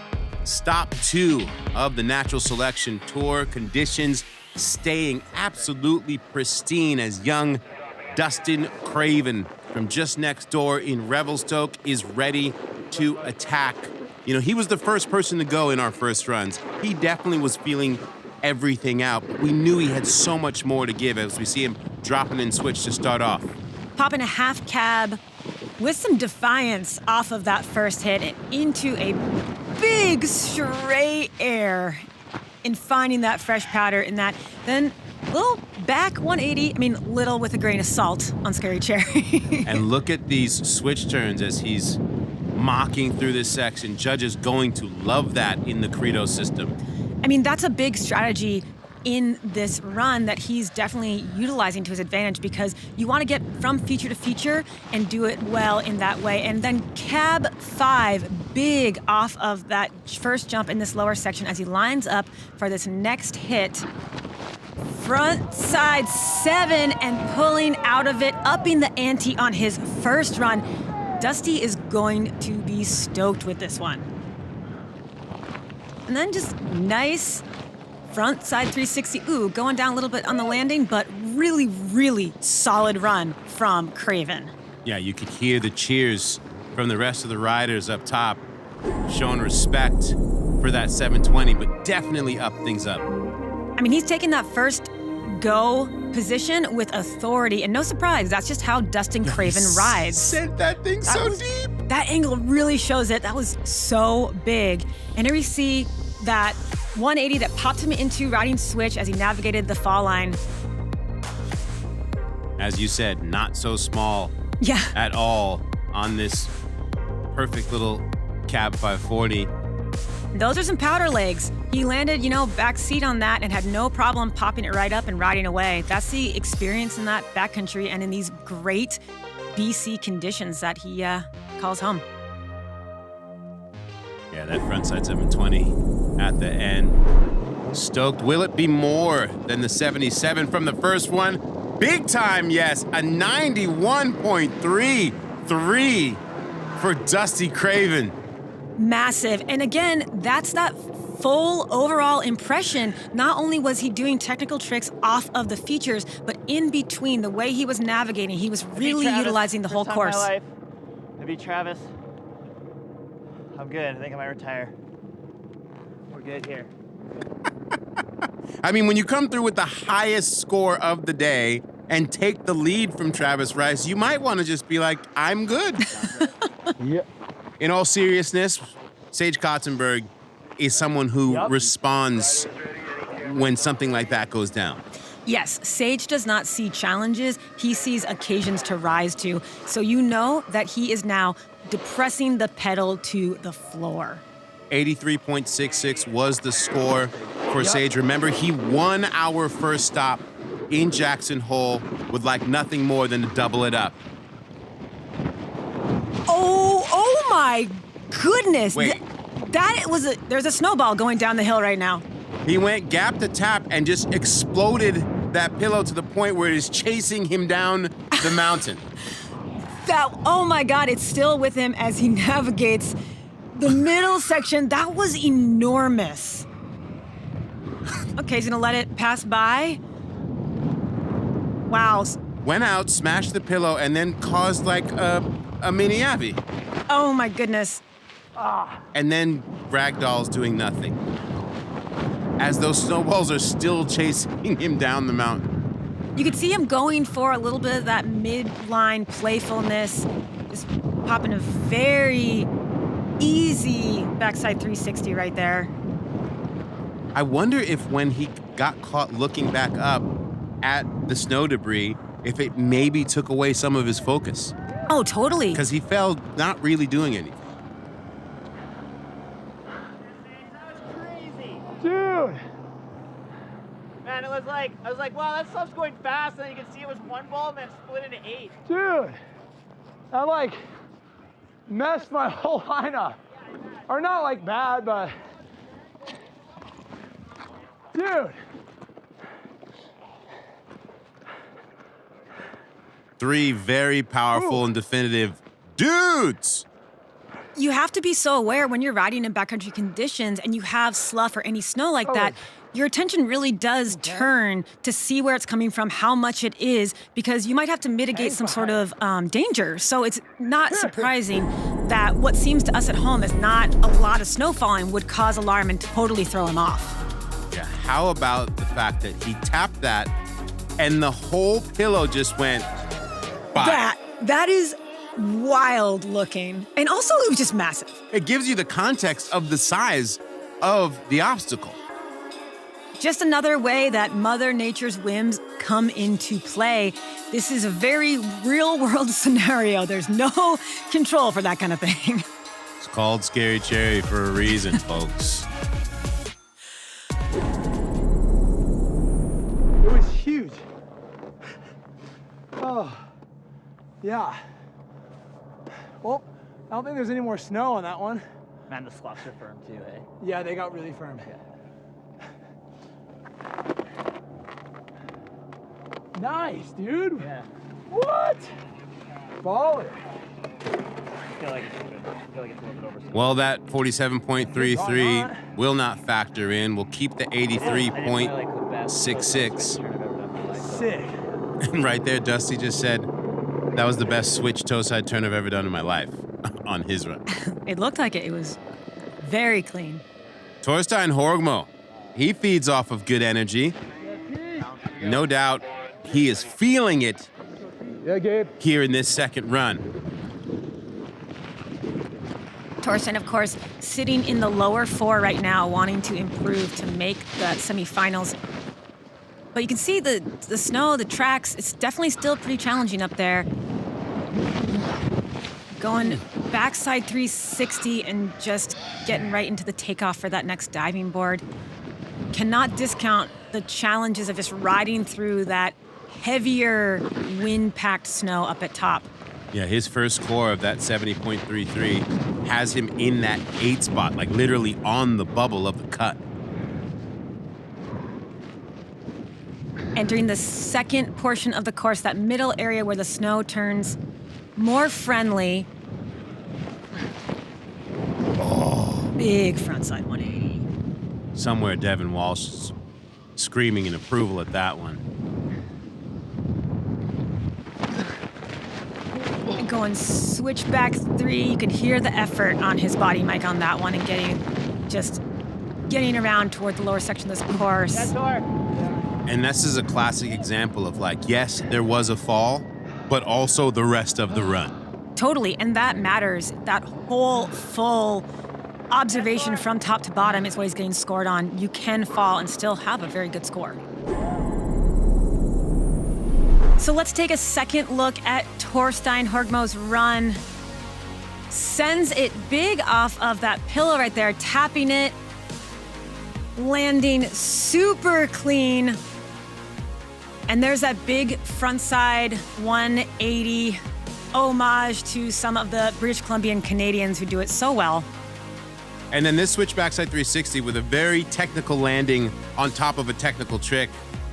I mean, we didn't see the fall in the replay, but it was there. But again, this overall impression will be very interesting to see how the judges reward. Good turns though. Yeah. You know what it is too? Is it's like when you go into the lifts and there's that many tracks, you like are like, oh, I'm gonna take the tracks, but like on that little one, it's like look at that patch in the middle.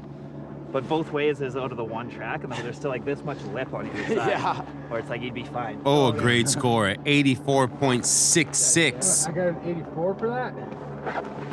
Are you So kidding he me? betters his first run. He's in shock, but we're not. It's, as you said, following the credo, you can have a bobble like that in a run and still have the rest of your run up-level the entirety.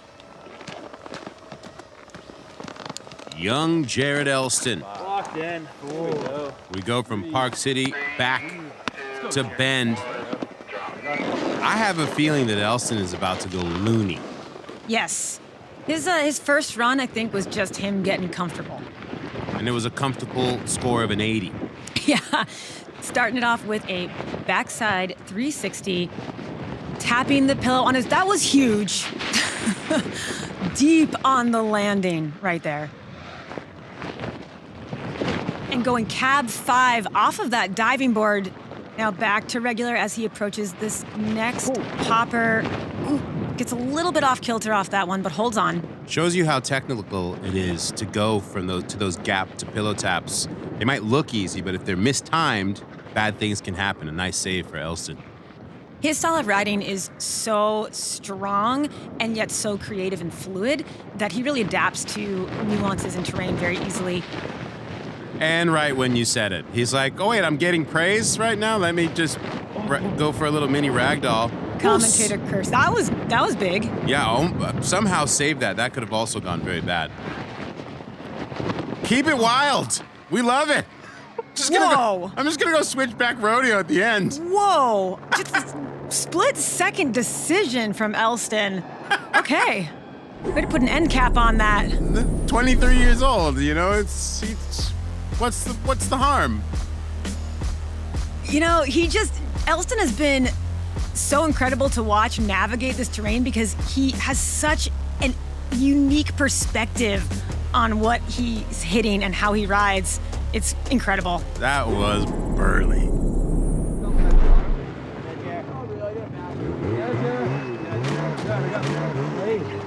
The tracks are wild, hey? Yeah, it's pretty gnarly. I like got caught on the last lip. Yeah, me too. I got Indiana Well, you Jones. see that I got 57.66. lucky So though. for Elston, he, like Sage, will be holding on to his first score, in this case, an 80. But hearing the conversation, they're starting to talk about the degradation of the course because of so much riding that's taking place. Yeah, at the same time, you get more familiar with the speed and with the features and the layout. The degradation really affects what you can hit smoothly and land. It's a double-edged sword. I respect our highly decorated judging panel and their application of Credo. However, on Blake Paul's first run, I am still in shock that it was a 50.33. We saw his reaction. He too was in shock. How do you shake that away and do what you came here to do, which was stamp at least a ticket to Alaska? Exactly. That's where I think the mental game comes into play so much. And Blake just looking at this run as clean slate, let's just do what I know how to do and bring my sense of fluidity and creativity to Scary Cherry. See him lining up for this popper. Oh, sitting down just a little bit on that, unfortunately, but it looked really nice before that. Of all the riders in the field, my favorite to watch in between obstacles. I mean, the turns are just gorgeous as he's coming in here switch. Big switch backside 180. Beautiful, technical. Now back to regular as he heads into this next kicker. And looks like he's going backside 5, but just not getting totally all the way around before he touched down. Oh, he got the heel side bucking. You saw, as he lays out the backflip at the end, you saw as he was coming into that, he hit a weird rut, yet still decided to throw it. Well, that's part of the calculus right now, too, because Blake is sitting in that 9th position, and the 9th rider is not going to be going to Alaska. So it's kind of a go-for-broke mentality, I would assume, where you know that you have to get into that top 8 if you're not going to get in that top 4 just to punch your ticket to the Tordrillos. He was doing well to handle the ruts and still look smooth. You saw right there in the entry into that backside 540, right here, hits that rut, gets thrown off, but still tries to throw it. And when you come up short on a backside 540 and go heel side, well, bad things take place. Kudos to him for the showmanship at the end, being like, well, I'm still happy to be here, so you will appreciate this backflip.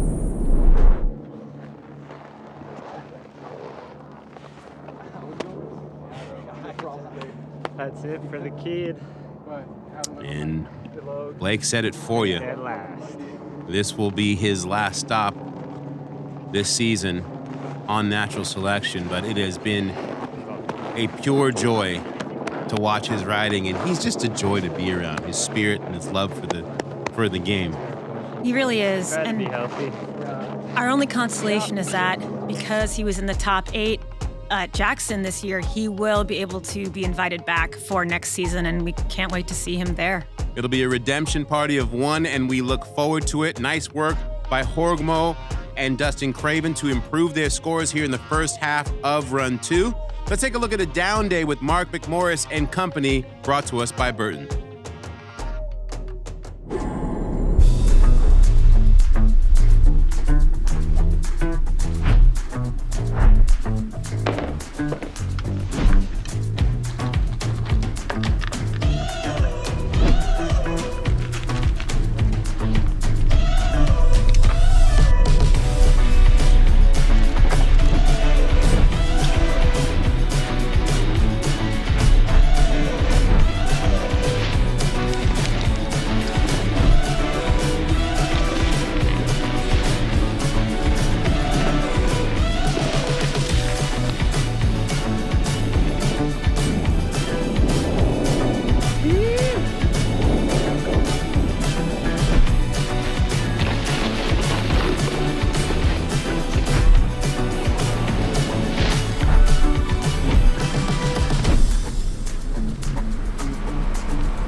That POV footage shot on the GoPro Hero 10, and you saw that little clip of McMorris in a vest. That was for Natural Selection Duels, some bonus competition, which you can learn more about at naturalselectiontour.com.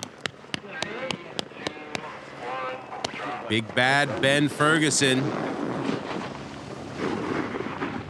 You know that he wants to make it into the semifinals. And to that end, he starts things off with a lofty half cab right at the top of the course. And into a huge backside 3. I think he held on to that one. I think he did too. A little shifty. And he's heading down. Oh. Whoa! Let me just chuck a mid-face frontside 3. Transfer, that was dirty. The judges are making many annotations right now about that one. Oh, a beautiful little poked out back 1. And a really sick switchback 5, just corking that out right there, going off axis.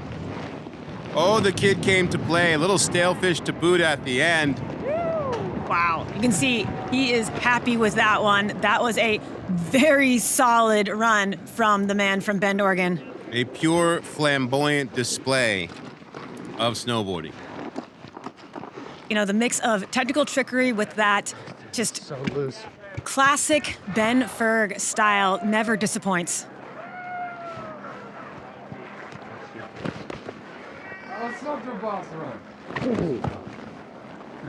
I am offended by the display of high-level snowboarding we just witnessed. How about this, Mary? Off the top, oh! How about a little tap on the pillow on that backside 3 that we did not see? Oh my goodness. And look at that. I think that this run is an exhibition of what a natural selection run should be. Ben Ferguson just hit it out of the park on this. Indeed. I mean, the backside 180 into this absolutely perfect cork switch backside 5. Who wants some? Oh my goodness. This is Ben Ferguson doing what Ben Ferguson does on Scary Cherry. I mean, this is a moment. For sure. Switchback 5 on that jump. I got so tossed on the run-in on that thing. It's crazy. Yeah. Different than it was. Back when he into it too. A 93.33, yet again, a highest score of the day, and when he needed to. He had just fallen into 5th place and found himself out of the quarterfinals, Mary. With that, Ferguson has secured his spot moving to the next round, as well as just literally secured his ticket to AK. Let's take a look at what Travis Rice is riding before his second run. I'm Travis Rice. I'm going to say natural selection is probably my favorite discipline in snowboarding because it involves just about all disciplines. The board that I ride, especially for this event, is the Golden Orca. This board I spent many years designing with my friends at Lib Technologies. We took the impossible task of how do you turn the best directional board out there into a twin. That was the task. It took us years to get there. But this is a pack that I've designed over the years with Quick. It's my pack. A couple key features that I like is, it's all about fast access. This little pull tab, you just yank the thing. A couple other great things I'll keep in is, a lighter, a little roll of duct tape, couple zip ties, and sometimes a splint when we're going on full missions, like a little, you can get these really small kind of compression splints. I'm super excited for where the tour is headed this year, and appreciate you being interested, and thank you to Backcountry, one of our most solid supporters, and where you can find some badass merch. Just a reminder that a rider like Travis Rice does not just put his name on things. He literally makes them happen. If you want to ride what Travis is riding, go to backcountry.com to get some of his gear as well as Natural Selection gear You want to flex that when you're out in the streets so that people can see you and be like, oh, you're down with NST too. Travis Rice with that switch backside 540 especially had a great score in that first run of an 88 even. What do you think that he attempts to bring in this second run? You know, knowing Travis, it really could be anything, but I think what we can expect is that creativity between features, really utilizing the entirety of the course from top to bottom. In addition to, like you were saying, the technical tricks, I think we're going to see that switchback 5 or an up-leveling of it. Beautiful method to start things off that first diving board feature.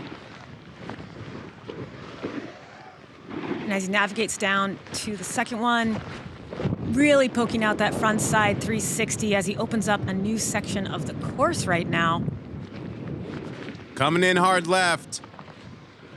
It's exciting watching Travis rip down through the course because he has a tendency to open up new lines, like with that very big cliff drop. Looked like he was going for the tail grab on that.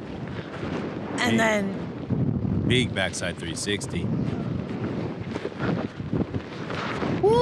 Front side 5, massive as he careens to the guts of the course right now. And just, you know, throwing in a switchback 1 for good measure. We talk about the creativity. We also know that Travis is a showman, and he knows the emotional impression the judges will get from him deciding to open up a whole new side of the course with 3 critical features in a row. Exactly. We saw him do this in Jackson in the past as well.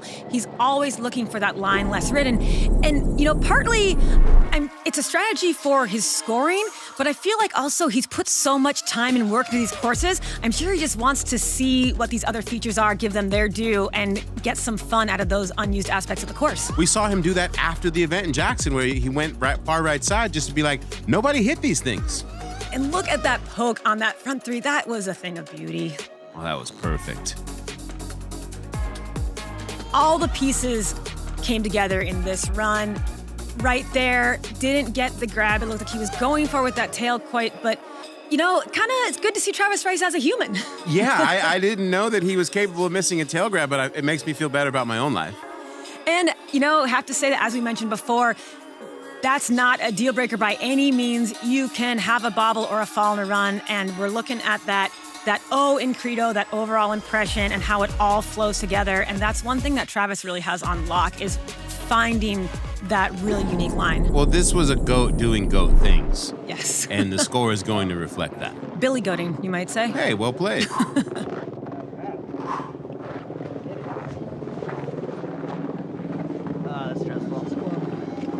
Sometimes people forget with how cheery Travis is that he is a fierce competitor. A 90.66. He says, take that, younglings. Respect. That was amazing. You know, I think it's been since 2013 that we have gotten to see Scary Cherry in this light, and it was worth the wait. Absolutely. Well, Mickelbang tends to like to increase his flow in situations like this. No doubt, seeing the way all of these riders in the second runs have continued to up level, and no doubt Mikkel would like to take his 170 and join in the party. And you'd see Mikkel right here looking for those fresh, like, finding transition on that bump. That was very nice, really creative line right there from Mikkel. Precision sniper. And a beautiful backside 180, just floating that down the face of Scary Cherry. And coming into some switch carves. Again, really amplifying that path from feature to feature. And somehow putting that switch backside 540 down. I mean, very rarely do you see Mikkel get off kilter in the air at all, but it's a testament to him that he, you know, still was able to really touch down and ride away on that. That was very impressive.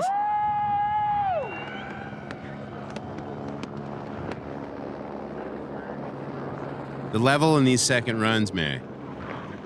I mean, high to very high.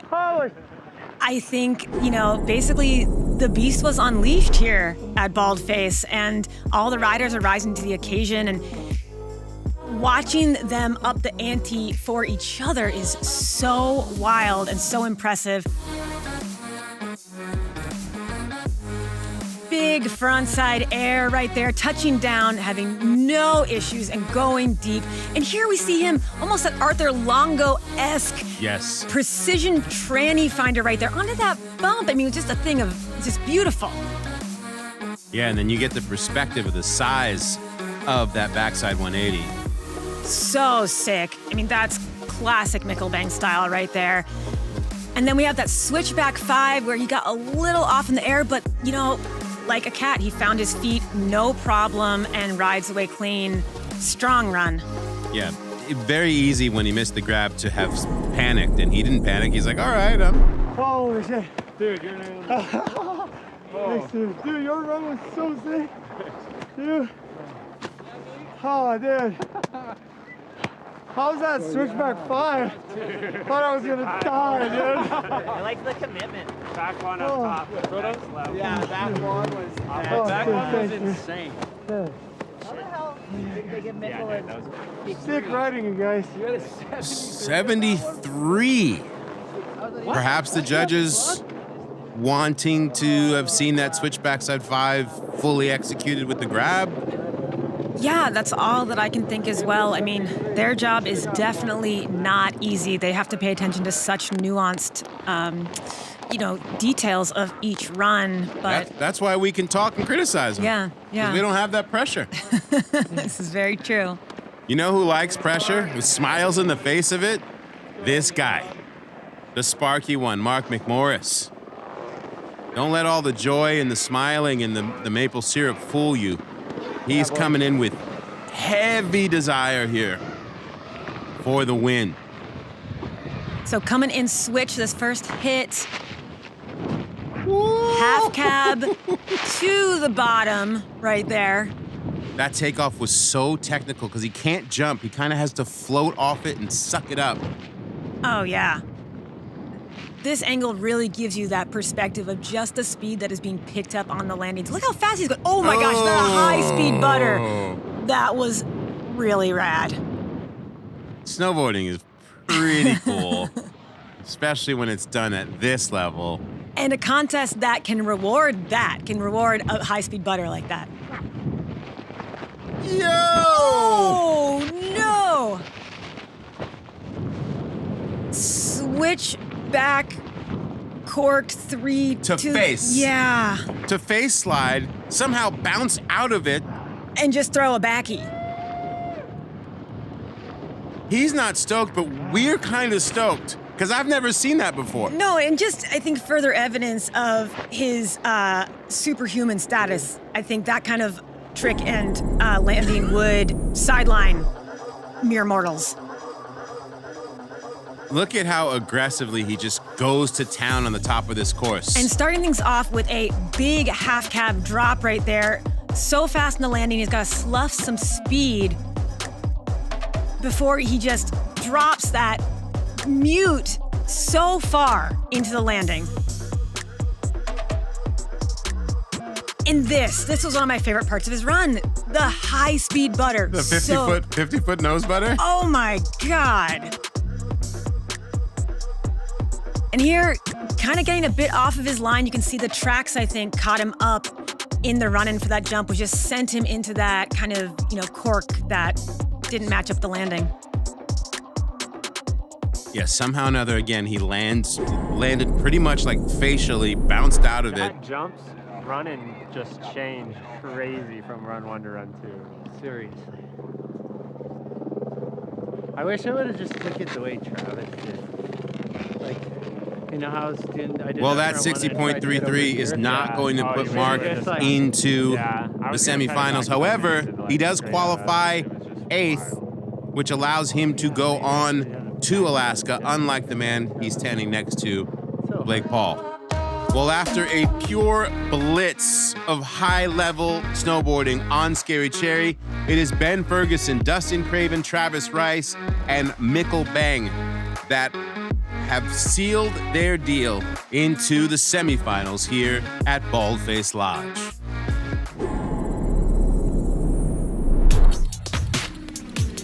You know, what's exciting for me, having finished this men's qualifiers, is that with every run we see from Jackson to here at Baldface, we are getting an even richer picture of what is possible here at this entire tour. The level of creativity, the technical prowess, the way that these riders are each interpreting this course is so insane to watch. Travis's intention with this was to highlight the different ways in which riders build relationship with and then express themselves on a course. And in this second run, we saw that as about as across the board as you could ask for. I totally agree, and I think elements of this are things that we wouldn't often get to see because they would happen on the editing room floor when you're making a snowboard movie. We are now privy to the way that these riders learn about and interpret the backcountry terrain in this way that we've never gotten to see before, and it's really incredibly exciting. And just that reminder that, like, we're not done. After this, we're going to do this in the largest way possible in Alaska. Of course, the pillow tap heard around the world from Sage Kotzenberg. That's going to go into the record books of Hall of Fame natural selection moments. It's up there with Mikkel Bang's Rock Tap. Well, before we get into run 2 with the women, what is Hannah Beeman riding? My name is Hannah Beeman, and my hometown is Big Bear Lake, California, and I live in Bellingham, Washington now. I chose the Ride Snowboard Psycho Candy for this competition. These bindings are the C10, and they are a composite binding from Ride Snowboards. They have a carbon high back, and they just feel really good underfoot and keep my feet nice and cozy while I'm cruising around. My kit this year is 686 new women's shell, Gore-Tex shell. I also have the 686 women's Hydrostash bib on. Those are Gore-Tex, and also have Hydrostash water system in it. They're great. They're light, super comfortable to move around, and they keep me dry and warm. We have some ski straps, a shovel, we got a probe, hand sanitizer, goggle cover from Avalon 7, headlamp, just in case you find yourself out there after dark, and the microphone. That's a go-to. Thanks for tuning in and checking out all this gear I'm using for the Natural Selection Tour this year. I hope you guys have a fun and safe winter, and go check out some of this stuff. Get some of your own. Hannah, the genuine article, Beeman. Go to backcountry.com to get her gear, as well as some excellent Natural Selection gear, as well as some backcountry.com gear. It's all there. That beating of the chest signifies that Hannah Beeman is ready to go They're gonna love that. here in run 2 for the women. That first score of Hannah Beeman's a 78 that has her in second place. And this is for a quest to get straight to the final. 2 women of these 5 are going to move on. Yes, this is a consequential second round qualifiers for these riders right now. And so Hannah's starting off taking a straight air off of the right side of that first lip. And, you know, going through the top part of this course now, it is quite tracked. So navigating and finding that kind of open, fresher snow is part of what is challenging right now. Yeah, the difference between landing in that soft snow is you see the difference immediately as she gets here into the bottom half of the course, but then having to work her way through that chowder at the top is tough. Exactly. Right here, some beauty carves from the Bellingham, Washington, Hannah Beeman. Her combination of veteran backcountry status and competition experience from the early part of her career has really served her well in the Natural Selection Tour in 2021 and leading up to this.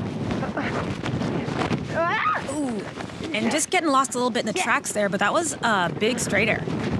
It was huge. So one more feature down here in the gut of Scary Cherry.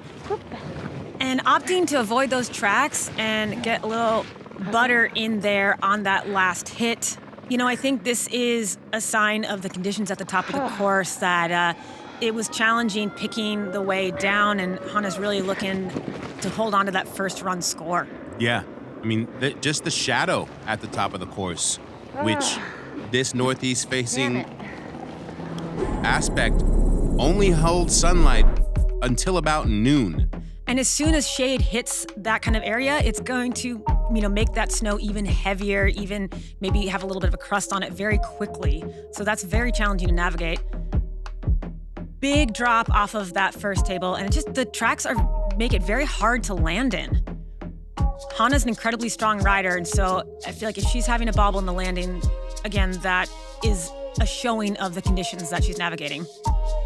And that takes energy to navigate those conditions at the top. And you see she wasn't left with much even when she got into the good snow at the bottom of the course. And very, very safe to say that Hannah's going to be sitting on that first score of a 78. The bigger question will be, will that be enough to carry her into the final?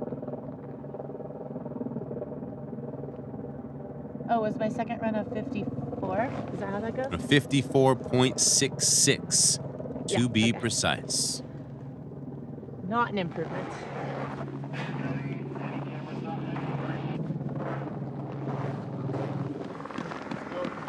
Robin dropping in 10. Robin Van Gyn.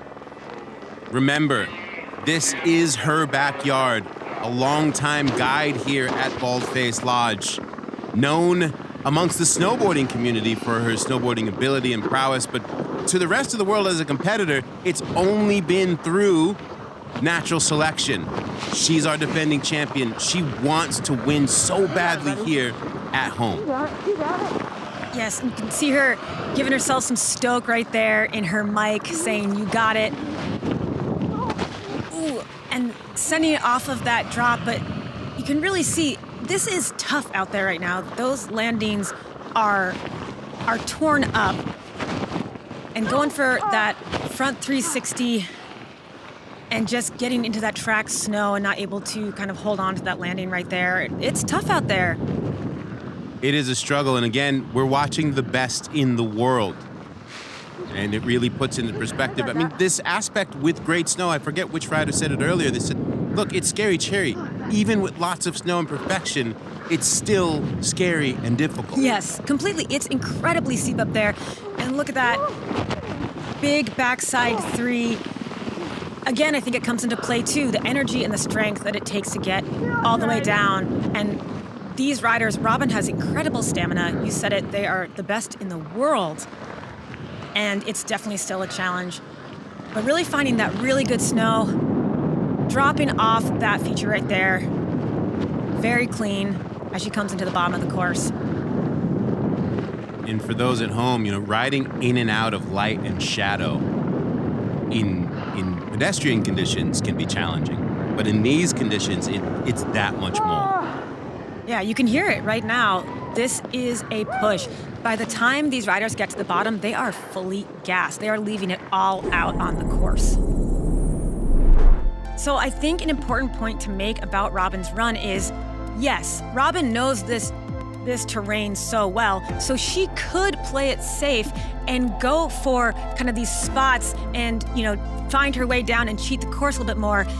But she is taking risks. She's not doing that. She is sending it and going big. And that is really, really impressive. And the fact that the snow has these tracked out landings and you're getting that shade across, that makes it more difficult, but she is going for it. Yeah, you have to respect that. I mean, that is Robin. She's like, I'm going to keep it critical. I don't care what the conditions are. The score, a 52 for Robin. So she will be sitting on her first score of a 60. And this is where things get critical in that bubble of riders that will move forward to Alaska. Yes, The rider that is dropping next is Elena Height, who is currently in 5th place. And if she bests her score from run number 1, then she will knock Robin into that 5th elimination spot. So Robin is currently on the bubble.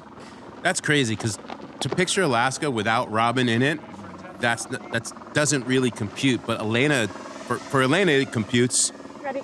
And we'll see if she's able to pull it off. Again, 4 women moving on to Alaska, but 2 going to the final today. So multiple implications here in this second run as Elena Height is set to go. 3, 2, 1, I like the spring in her step, a little bounce, that confidence bounce as she comes in. And of course, it is without a doubt that we can say that Elena not only wants to be going to Alaska, but I'm sure wants to make it into this finals round here at Baldface. So grabbing tail off of that first popper as she navigates, finding some fresh snow, and grabbing tail again on that second right side of that takeoff. And making some beautiful turns in the process. Grabbing front side and managing to hold on. This is a great start to the run from Elena. She's really doing a great job of finding some fresh snow. And frontside 3 puts it down. This is a very, very strong run. Method off of the rider's left side. I think it's safe to say Elena is going to be bettering her score. I would have to agree with you. And backside 3, riding away easy. Elena is stoked. She's definitely going to be challenging those top 2 positions with that. That was a good run. You know, once a smart competitor, always a smart competitor. And Elena's been doing it for a long time. This was impressive. I really like the line that she chose to think, as long as I can find some fresh snow and have that good energy of making great turns, anything's possible. Yes, I think that the line that Elena chose was fantastic. She found fresh landings and she made her route so smooth. And then look at that frontside air. That was deep. I mean, she rode so well on this. She really built upon that first run. And look at that beautiful toe side carve right there. And here we have clean frontside 360, followed up by a classic Elena Height method. And going backside 3 and touching down on that landing effortlessly. This was such a strong run. This is going to challenge one of those top 2 positions for sure. And you are right. An 80.66 for Elena, who finds herself, at least for the moment, moving on into the final.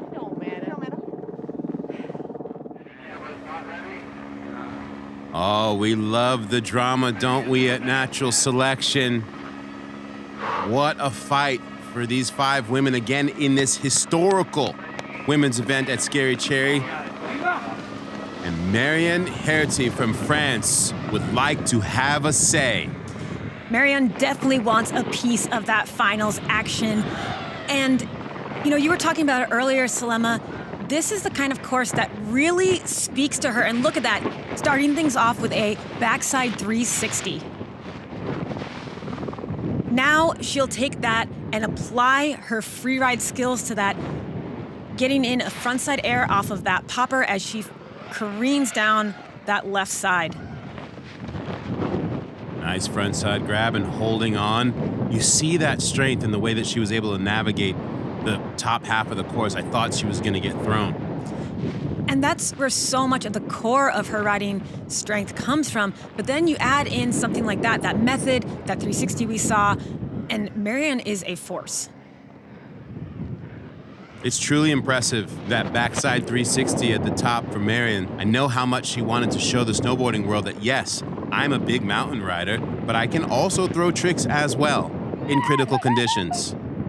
I mean, that's a dangerous place to come from, to have that strength as a big mountain rider, to have that confidence, and then add on the freestyle element on top of that. I think it's safe to say that she is going to be booking her ticket to Alaska, and that is her element right there. It really is. And remember, last year, she was unable to make it to Alaska because of the COVID protocols that didn't allow her into the country. Yeah, this will be a very deserved rebate for the French rider. And we can see here just cutting through that track. I mean, that is a challenge in itself. Getting a frontside air off of that hit and finding that fresh line, that route finding element before throwing that method.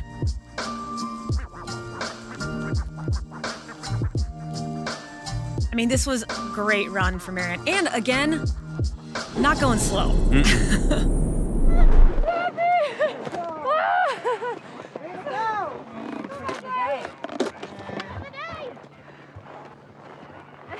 Yeah, girl. That was sick. It's not up yet. Not up yet. Well, she's sitting in joy at the accomplishment. Good job. Now, what fruits does it yield? A 79 for Herité, which puts her in third place. Not enough for the final, but we can confirm that Marianne Herité is going to Alaska. Nice. Thank you. Well, Zoe Sadowski-Synnott is already in the final. What she does in this run is up to her, but remember, in that first run, she said, I had no intention of doing any tricks, and she ended up with the highest score of the round, an 84. So now the strategy is, does she conserve any energy for that finals, or is she just going to use this as an opportunity to get more beta and find a line down the course that she wants to do for finals? Well, judging from that backside 360 to start, it would appear that she's going for it. I would agree. I feel like that's more her style. Straight air off of that drop right there. Get a good sense of how steep Scary Cherry is from that angle as she heads off of this diving board with a tail grab. And cutting through the snow, but getting caught up in the track a little bit right there. Ooh. Those hillside catchers where suddenly you're head first down the pitch do not feel good. No. So making her way, finding that fresh snow. As she heads into the backflip and pulling that one out, she is so good at holding on to landings and just riding out so strong. Went down on that trick on the first run and then came back and said, I'll just do it bigger and ride away clean. Classic. And going backside 360, but landing a little bit high, a little bit on the knuckle, but shaking it off. Oh my God. Oh, to have 20-year-old legs and not really feel most of your slams. I make jokes, but Zoe Sadowski-Synnott is kind of one of the best snowboarders I've ever seen. Oh yeah, she is nothing short of explosive. I mean, every time that she drops in, I think that she impresses in this really incredible way. And right here, we see her bobbling at the top, but this is basically a run for her to gather data for her finals run. And she sure did a good job of gathering, because she was like, I'm just gonna chuck this Wildcat deeper than I did the first time. Yeah, and look at this. This is one of the things that impresses me so much about Zoe. You can see her wheelie a bit in the landing and hold on. She is just physically so strong. It blows my mind. She's an athlete. Yes. Like she's a snowboarder, but she also her base is as an athlete, and those two together absolutely play. Good job. Good job.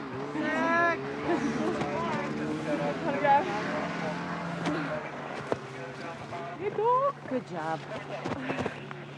Well, that side is so tracked now. Yeah. And let's not forget, this young lady That's why I think comes in with a gold medal around her neck from just a couple of weeks ago, competing in slopestyle in China at the Olympics. Exactly. Not only does she switch modes from, slopestyle and big air Zoe into natural selection Zoe, but she's been on a tear and she's riding so well, energy high, fresh as a daisy, no problem. Fresh as a daisy. I'm gonna borrow that one. Well, there we have it. Zoe Sadowski-Synnott and Elena Height move on in the final, but also of note, Marion Herte and Hannah Beeman will be joining them in Alaska.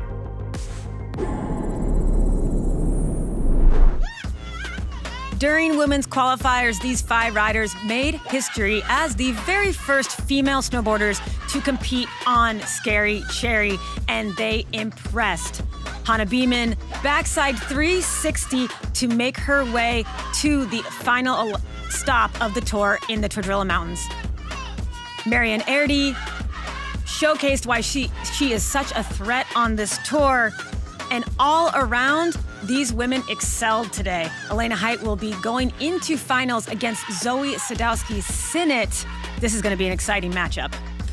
It really is. And just like as we saw in run 2 with the men, the women said, yes, we have more in the tank and we will show you, and arguably in more challenging conditions than the men were facing. Yes, totally agreed. That's the thing about this course, is that it evolves as the contest goes on, and these women navigated it very well. They sure did. Well, this event, like a surf event, finds itself with a waiting period to pick out the best day. So during the down days, that means the riders have to figure out how to have some fun. At Baldface Lodge, you have no boards. And what do no boards mean? That means surfing. So why not have an impromptu surf contest to see who can navigate down the mountain the most stylishly on some no boards?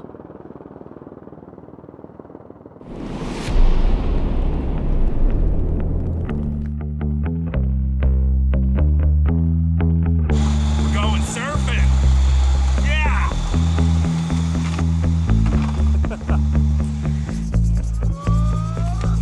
Do a little bit of no board, mandatory bib.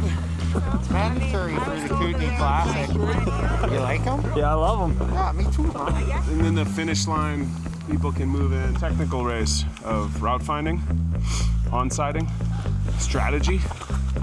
She's got a family of squirrels living underneath her nose. And if I get hungry, Excellence, domination. I'm gonna start up higher than everybody. This guy's gonna come through and push me. Copy that. You got a great venue. Finish line is 100% ready. It's gonna be rowdy. Dropping in 3, 2, 1.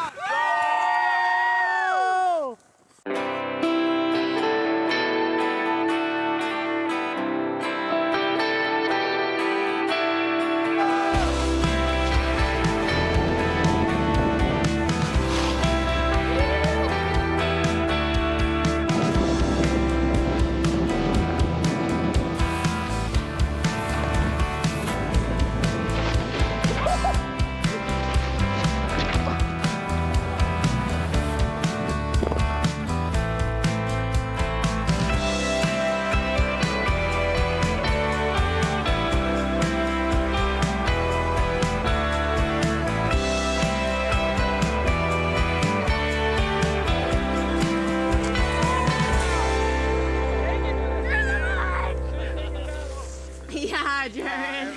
It's pretty hazardous. Everybody made it down. I'm at a loss for words. I don't think I've ever seen anything that crazy before.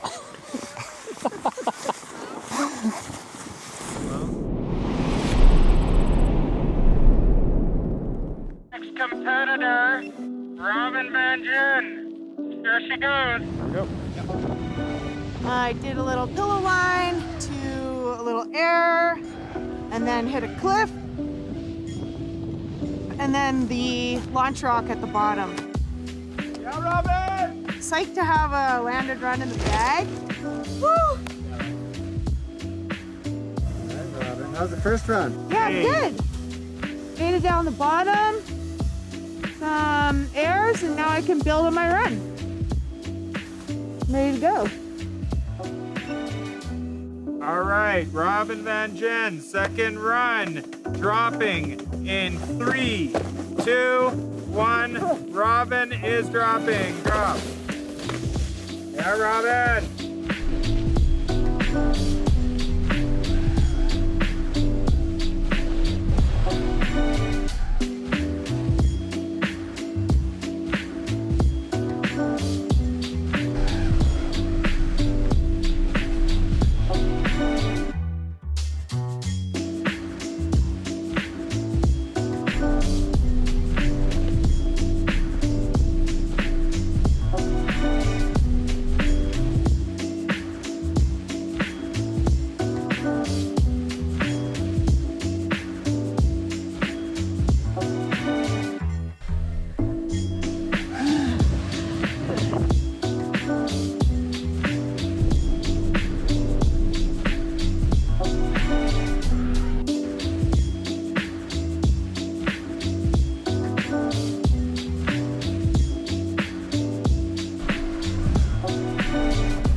Welcome back to the TAE Natural Selection at Baldface Lodge.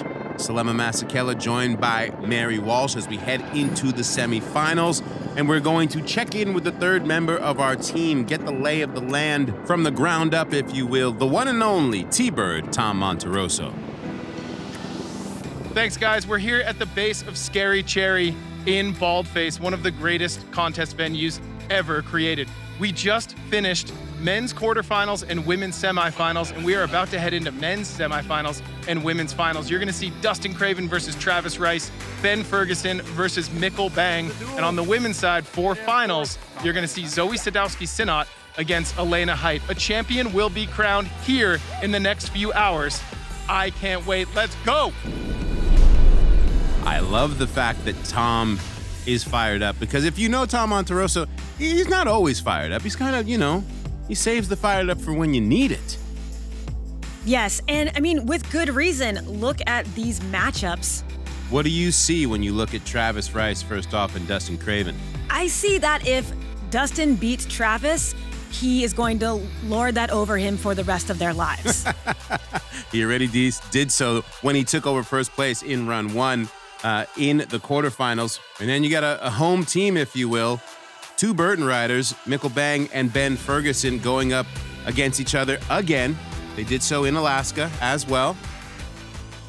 And we are back in our head-to-head best of two runs. No tiebreaker here at Baldface Lodge. Travis Rice will be going first because he's older. No, I'm kidding. Dustin Craven's the higher seed, so he goes second. And this is one of those fantasy league level matchups. Travis Rice versus Dustin Craven, something you never thought you would see that is very, very exciting. Indeed. You see the focus on Travis, and of note, we see cloud cover starting to move in. So keep that in mind as these riders are navigating the course here in semifinal heat number one. So Travis Rice on course and getting pulled down by a little bit of a snow snake there up in that kind of more packed, little bit of tracked zone. But finding his way and going backside three deep. And then looks like he's gonna be heading over to that left side of the course that he pioneered during run number 2 of qualifiers and into that diving board feature. Frontside grab and really soft touch in that landing right there.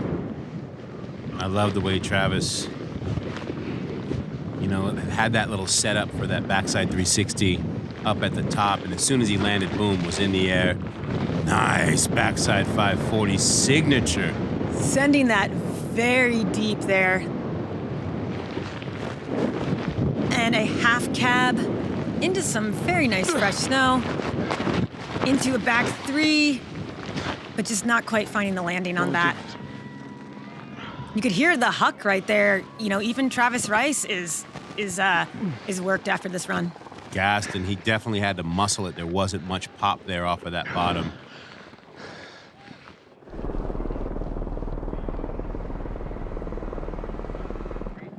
Yeah, like lower. You're just gonna go slow down to it and try and spin off everything. Well, the advantage, again, for Dustin Craven is he got to see what exactly the snow was doing from Travis. Let's see if he can make that work to his advantage or not. Looks like he's trying a bit of a new drop on the left side and going big backside three off that untouched diving board, sending it down that first top of Scary Cherry. That was a really nice start to his run. Made it look way too easy. And now heading into this left side little cliff diving board that Travis did and said, yeah, I'll do a frontside air too. Ooh, poking it out and holding on right there. A little bit of tit for tat, perhaps. I see what you do. I'll try and one-up it if I can. Heading into this, going cab 5, and beautiful landing right there from Mr. Craven. He's calling Travis out with this run. He is, and I think... Ooh! That did not feel good. I think that might have been my fault. I think I might have cursed him with that one. Looks like a cartoon landing as he's in the bottom getting out of that ditched backside 540. I feel like we could hear that from here. Given the signal that he's okay, looked like he might have knocked the wind out of himself a little bit. That's a really scary feeling, I feel like, as an adult, because it happens so infrequently. So when that does occur, it really is uncomfortable. So taking a look back, here's Travis's run, and that very pristine backside 360, poking it out over that diving board, and then launching into that backside 5, and just riding away really nice from that one. And then got a little caught up in the air off that one. You could see him kind of trying to find his space, but solid run. And then, of course, Dustin answers back. Yeah, that big backside 360 to start things off, and then said, I'll test out your little cliff diving board here. Ups the ante with a cab 5, and then goes into this last jump pretty big, but gets a little bit off axis in the air and kind of opens up on that landing. This one is pretty close to call. I think, the fall is going to take some points away from Dustin, but he had that, cab 5 ups the ante on Travis's back 5.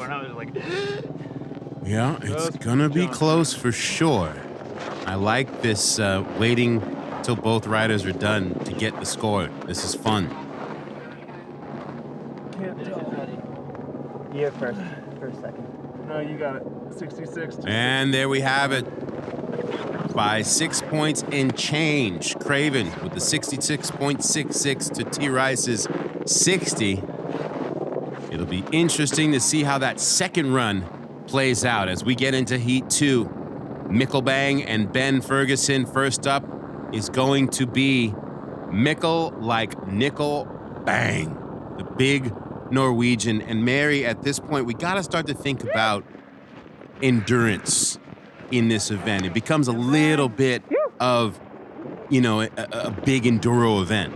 Completely, you're exactly right. I mean, right now, watching Mikkel, this is the third time that he has scaled this 2,200 vertical foot face from top to bottom, navigating different snow conditions and riding different lines. Plus the adrenaline of doing that, your body is so excited. That's a lot.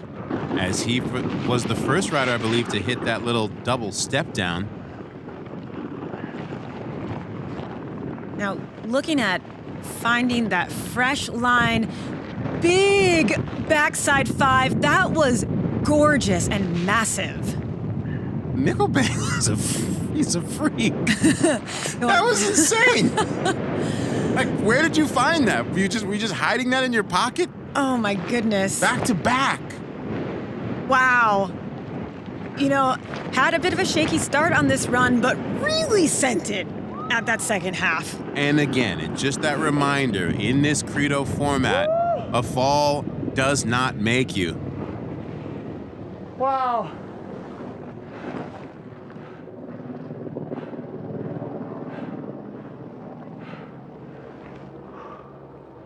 Yeah, Holy shit. once you see them double over, to take that little extra breath to take the bindings off, you can appreciate just how exhausted. Ben Ferg in visual mode.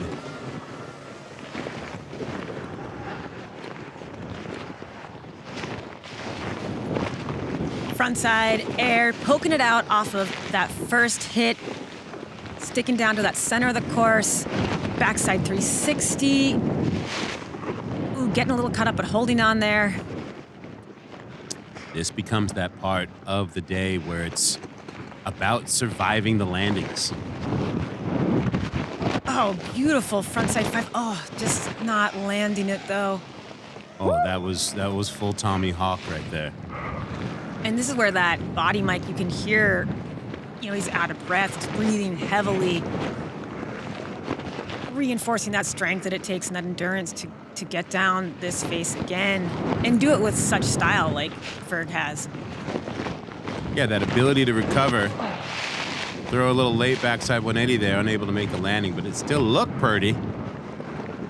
But I'm guessing after Mikkel's run, that for Ferguson, he's going to be thinking about what to do in run 2, because run 1 definitely goes to Mikkel. Definitely, I agree. Ferg's going to really want to pull from his reserves heading into that second run, because that's going to be his 4th time riding top to bottom Scary Cherry. Just went a little too deep on. Looking back at these 2 semifinals runs, so Mikkel took the path less traveled and started to open up some more, like that kind of double drop down right there. And there is that beautiful and massive 540. I mean, that was insane. And of course, Ben dropping right after, going toward the rider's right. It's a little bit rougher in that area right now from all the tracks. Started well with that backside 3, but just wasn't able to hold on to the landing. And he just got caught up again there. So, like you said, he's definitely going to look to that second run, and this one is going to most likely be in Mikkel's favor. Yeah, that was a real ragdoll. You saw that coming out of that second roll. He was just grabbing and tucking his head and holding on for dear life. Yeah, the snow up there was pretty crazy. Dude, the snow that I rode down there too it was kind of insane. Like, I fell out. There you see it, 80 for Bang, 53 for Ferguson, so it'll go to that second run for Ben, and that degradation of the course, they're both saying, whoa, you lose the sun, and suddenly it's a different Scary Cherry. It's a scarier cherry. Yes, that's a good way to put it. It is real simple. Since there is no tiebreaker, Travis Rice not only needs to win this second run, but he needs to have a higher score than Dustin Craven's first run in order to move on to the final. So we've seen Travis utilize the terrain and opening up new lines as a way to not only find fresh snow, but increase the variety and amplify the score of his runs. And it looks like he's going to be doing that again right now. Oh, shooting the pier. Travis with some gorgeous turns through there. And going off the tip of that.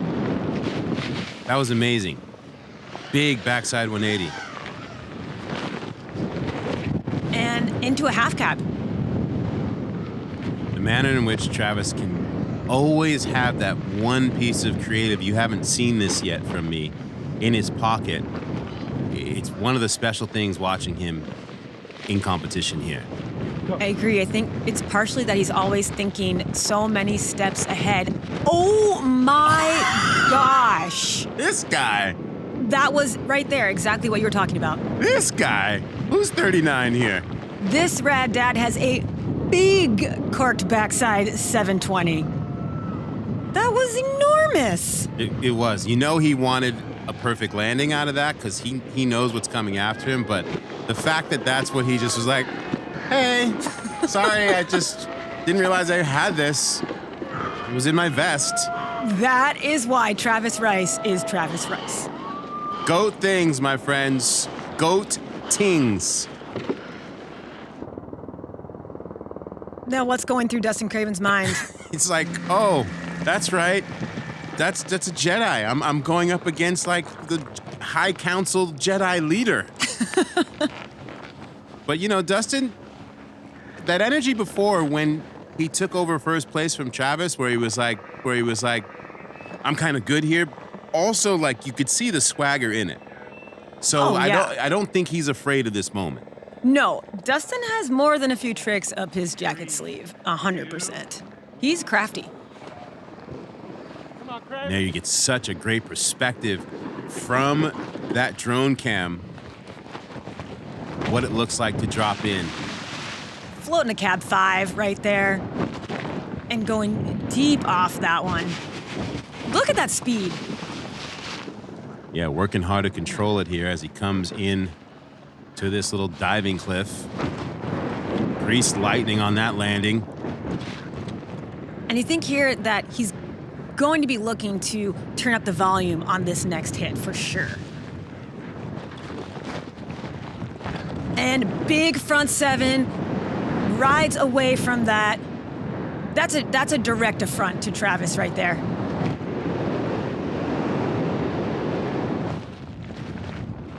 And a massive no grab 180 into an open landing. That was clean. Okay, this just got good. Dude, run of the day. You kidding me? Dude. That was beast mode, dude. So well earned. That backside 180 at the end. I mean, the whole run. Both these guys. Oh, judges.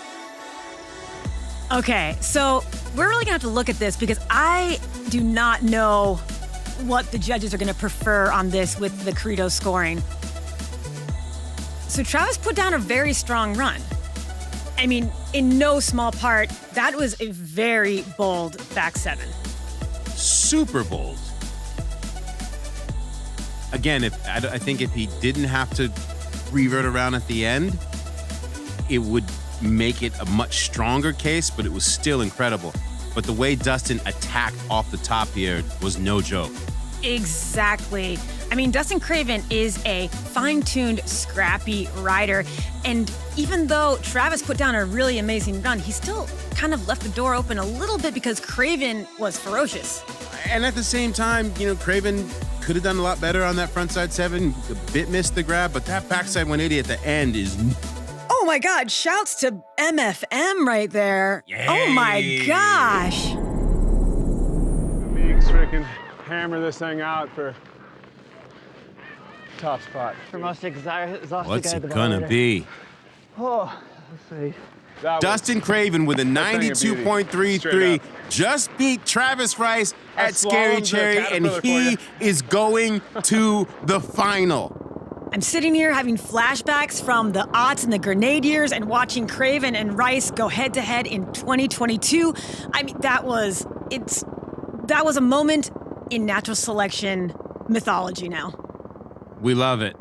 Mickelbang in first place in this second semifinal with that score of an 80. He knows that he can't just rely on that up against Ben Ferguson. So he will look to put a little bit more sauce on it. Starting things off, going off of that first feature and looking for those fresh lines right here as he heads back to that really interesting double line. Clean, very clean for Mickelbang. I mean, the steepness of this pitch, as you see these riders trying to control their speed and regain navigation. Oh! Going for that lofty backside five again and just getting a little caught up at the end of the landing. Taps his head to give a signal to everyone that he is okay. And with that, some daylight for Ben Ferguson. Yes, definitely. It's really interesting to watch Mikkel and the other riders that have so much experience riding big mountain lines with the routes that they choose, especially during this later part of the competition when, you know, options have been taken, routes have been created. A lovely frontside 360 to end things there. Oh. Wow.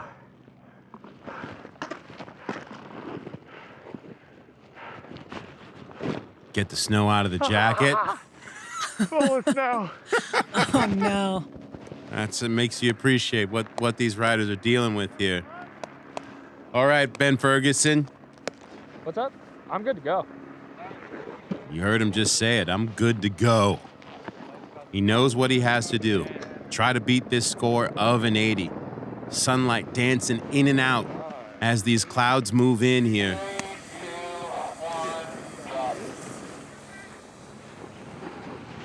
He's gonna need a great run. Little tranny finder up at the top right there. Picking his way down to this next spot. Whoa, backside seven. Oh, going down. Oh, no. Oh my God. Oh my God.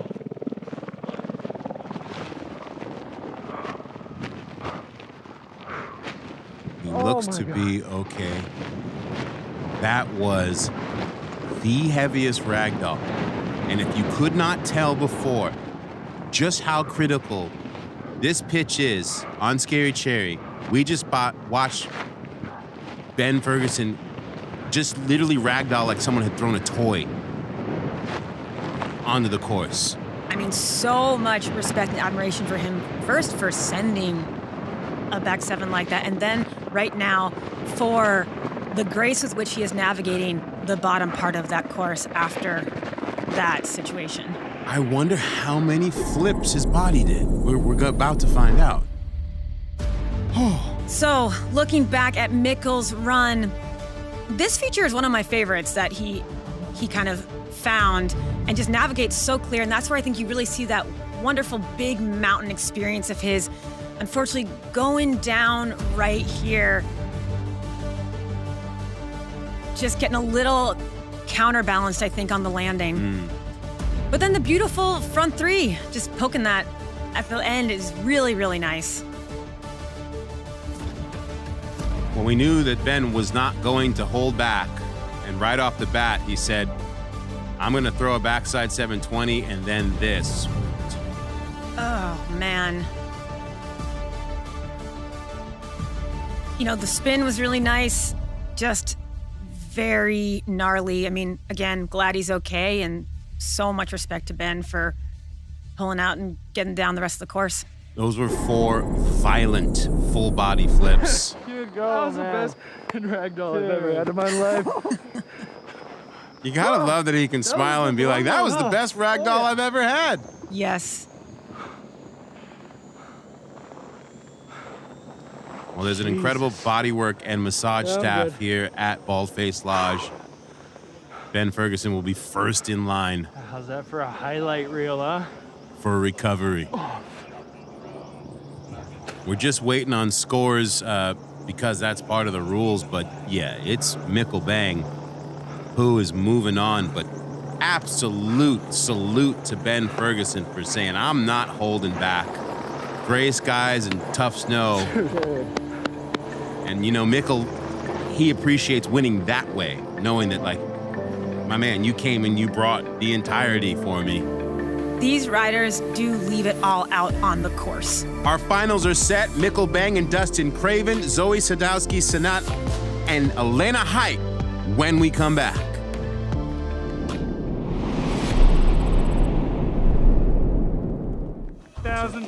Natural Selection Valhalla. Mark Solers first on course, dropping in 3, 2, 1. Mark is on course, on course.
The contest is on. I can't wait to see what everyone else is gonna do. And now we just we snowboard. The hard part's done. Now we just snowboard.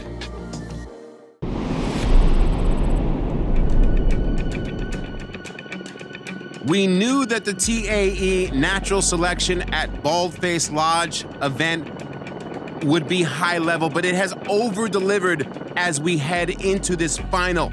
With Dustin Craven now facing Mikkel Bang, and you look at the road that they took to get here, which one are you picking, Mary?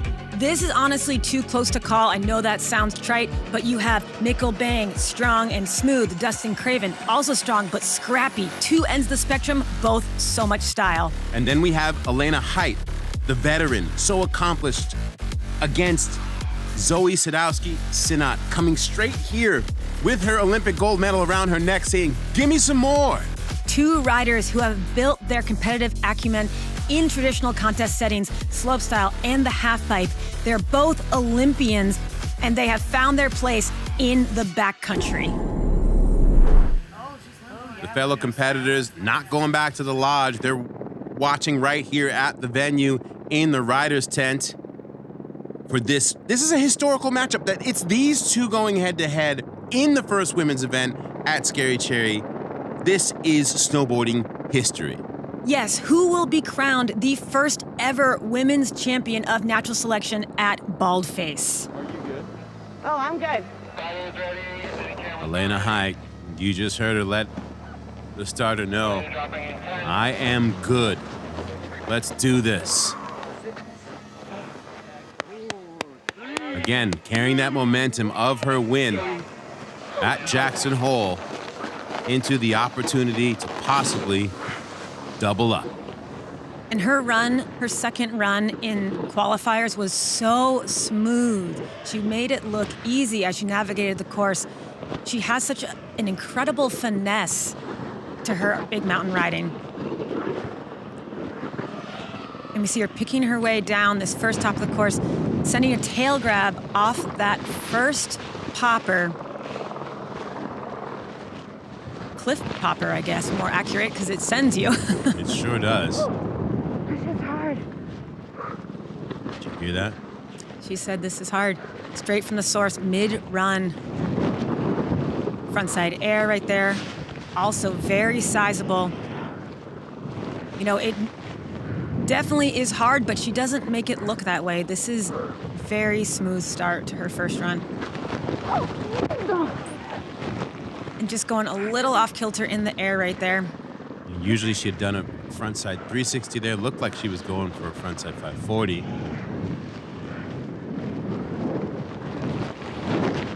Getting a method in. And she's gonna have an opportunity for one more hit here down at the bottom of Scary Cherry if she wants it.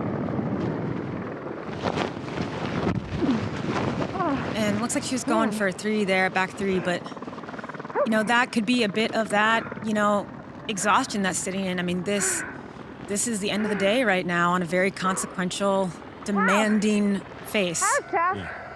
We talked about that earlier, that this is also quietly an endurance event. And it's, making it to the final also becomes a little bit of be careful what you wish for.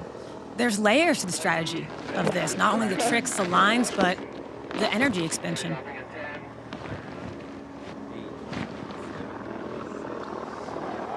As Zoe Sadowski-Synot,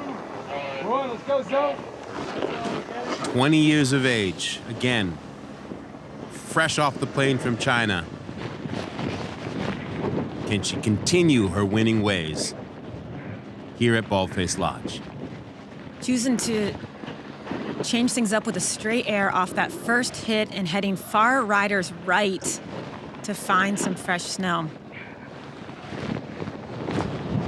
Tail grab off that drop and having to throw the brakes on a little bit. It's steep up there. We've said it before, but worth repeating. Well, that Tommy Hawk that we saw from Ben Ferguson helped us appreciate just how steep, as Zoe Sadowski-Synot absolutely sends it. You know, she goes big. That's what Zoe Sadowski-Synot does. The definition for this Kiwi rider.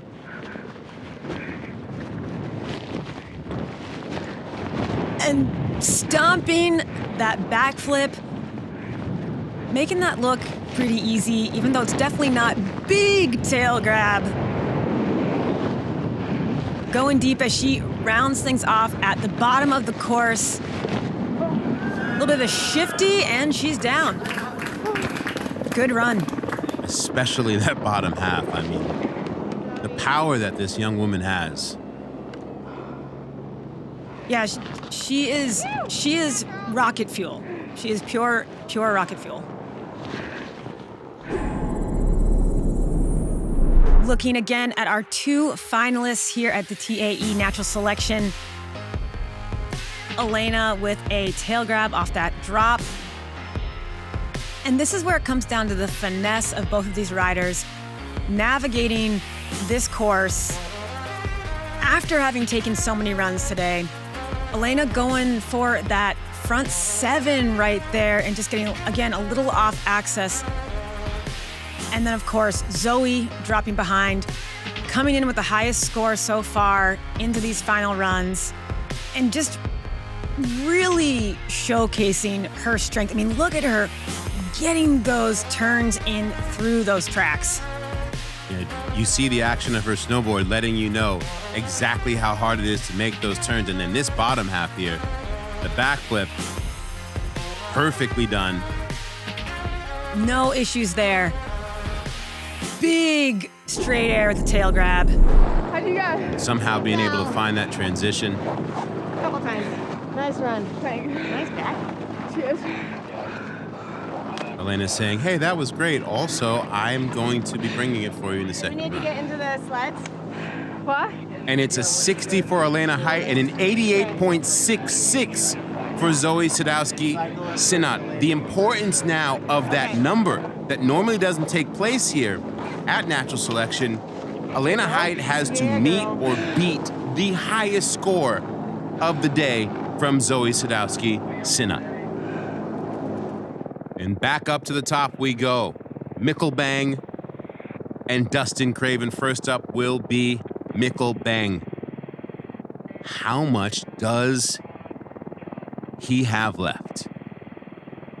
And I want to know, too, where does he go from here? Both of these guys have been exploring new areas of the course. Are we going to see Mikkel go toward that rider's left zone again, or is he going to kind of open up some new features as well? We know he likes to go big or biggest as the event progresses in the final. So he's not looking for anything easy. Very good point.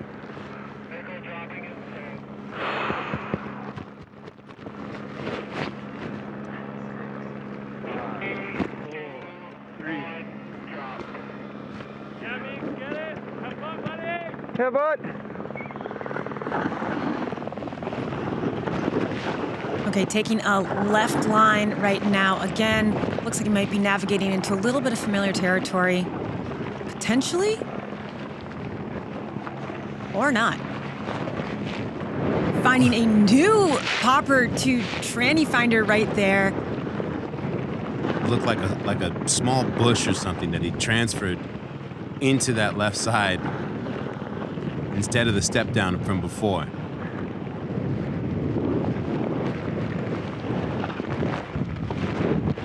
And a massive frontside 720. Oh my goodness. As always, Mikkel Bang delivers, and a backside 3. Oh, getting a little caught up in the landing there. But wow. Frontside 720 grabbing nose. That was filthy. Okay, what's he got on this last one? Sending a little bit of method there, but, you know, I think right there, he's probably just gassed at the end. He's also gonna, I mean, I'm not a judge, but that front 7 was, wow.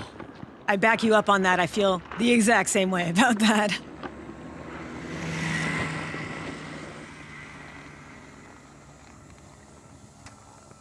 But of course, this is the position that you don't want to put Dustin Craven in. I mean, you have no choice. You have to send it. But Craven going second, we have seen, he takes advantage of that every single time. He does. Coming in casually to start this off with a shifty.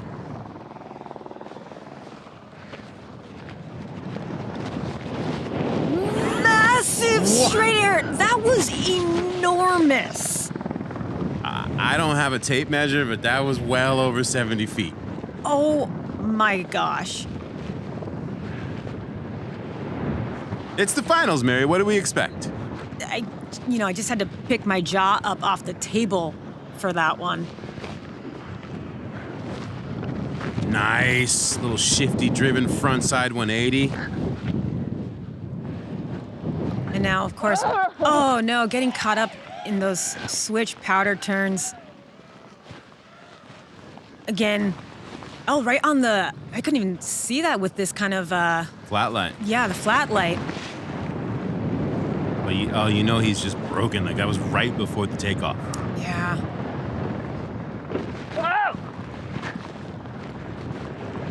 Well, if you're wondering whether or not these riders are a bit gassed, I'm pretty sure that the body language of Dustin Craven says it all. Hands on the knees before he even stops.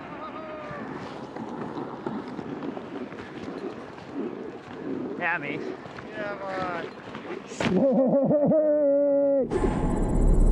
And let's go back to the top and take a second look at Mikkel and Dustin's first run in finals. Mikkel always finding the road less traveled as he found that landing from that little just bump right there. And then an absolutely massive 720. And into the backside 360, but getting a little caught in the landing, squeaking out a method. But again, as you said, this is effort. This is a day of intense effort for these guys. And I loved how casually Dustin Craven rolled into this, knowing that he was going to Mars. Oh. What are you talking about? That was insane. You know, throwing it back to the beginning of the day, he was the one that said when you just go 60 feet, but I mean, that was far bigger than that. And look at how big that frontside 180 was, with so much style, falling as he's heading into this run-in, but gonna be a very interesting call here. Dude, you did the pillow there, huh? No. No? It's always so far. Oh, sick. Man, it's so hard to board. Yeah, yeah. Sweet. The score for Mikkel Bang, a 75 to Dustin Craven's 60. I got too excited and The critical nature of that 720 making a huge Yeah. difference.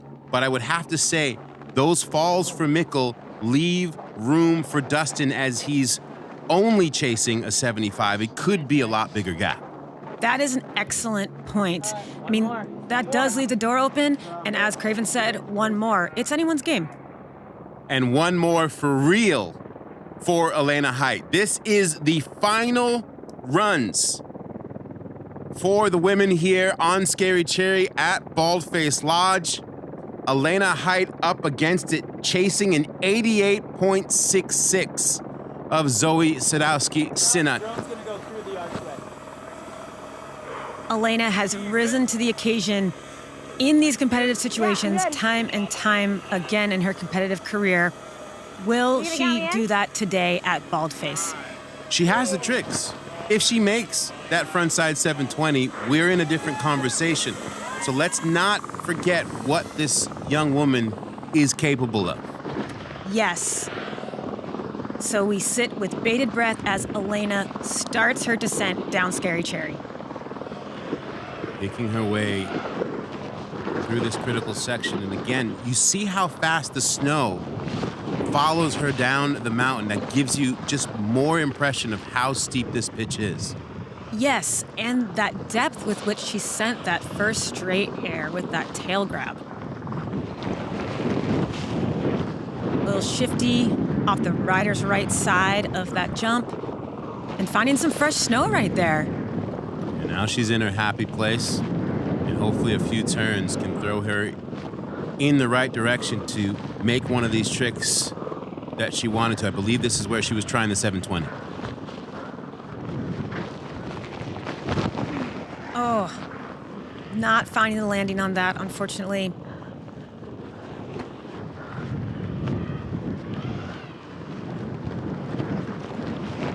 But getting that method in, that excellent height style into that hit. And she's got one more before the very bottom of the course. Going backside 360. Oh, and just sitting down right at the very end there. You can hear those gasps. She is exhausted. But what a performance the entire day, the manner in which Elena stepped up. And I'm just going to go out and say it. This right here is a victory lap for Zoe Sadowski-Synnott. I don't think she's going to treat it like that and do nothing, because that's not the type of competitor she is. But what we're witnessing right now is a champion's run here at Baldface Lodge. You definitely hit the nail on the head. That's just not who Zoe Sadowski-Synnott is. She wouldn't be here in this position if she rested on her laurels. Straight air right off the top, head into that rider's right zone.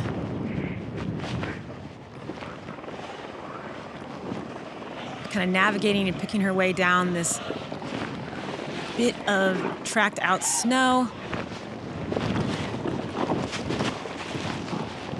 Just getting caught up a little bit there.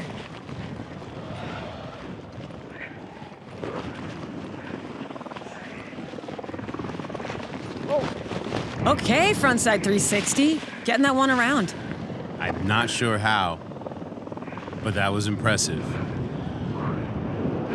And I think what's unique about Zoe is that compared to some of the other competitors, she has spent less time in the backcountry, but yet she has very innate route finding skills. You can see her over here finding that fresh snow and then really just stomping that backflip, like really no problem. She did that like somehow it was the first one of the day, and then sends an awesome stale fish as she's powering through here. That was a beautiful stale fish. And a little bit of a bobble in between that last feature, but that was a run that she can feel good about. Absolutely, as perhaps it's just starting to sink in what she's done. Now let's take a look back at both of our finalists for their final run here at Baldface. Elena Heights sending it off of that diving board and really just finding some flow. Pristine method. Elena has a beautiful method. Kicking it out there. And then, of course, Zoe, as you said, Salema, most likely we can feel pretty good that this is her champion lap, but does she hold back? No, she's Zoe. She's not going to do that. Yeah, how she made that 360, it's just a testament to her control and her comfortability in all types of moments, like never panics. No.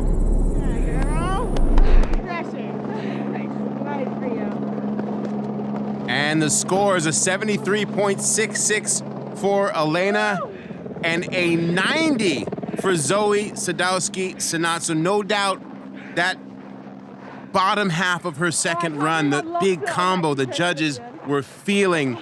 And as we said before, not just a victory lap, but the best run of the day for the 20-year-old from Wanaka, New Zealand, who again came here with a gold medal on her neck from the Olympics and keeps the ball rolling here at Natural Selection in this historical first ever women's event at Scary Cherry. Now let's go to the third member of our team. We're going to check in at the bottom. T-Bird is here with our women's champion. All right, we are here with the women's winner of the Natural Selection at Baldface Lodge, Zoe Sadowski-Synnott. Zoe, you've kind of had a hell of a month. Yeah, it's been pretty hectic. Came here straight after the Olympics and just so happy to be here, so yeah. That's unbelievable. What was going through your head during finals with the light change, the snow change, just a little bit? Yeah, it got a bit tracked out between like the semis and this finals, but I stuck with the same line, changed my lenses because yeah, light got a bit flat, but so fun out there getting some face shots.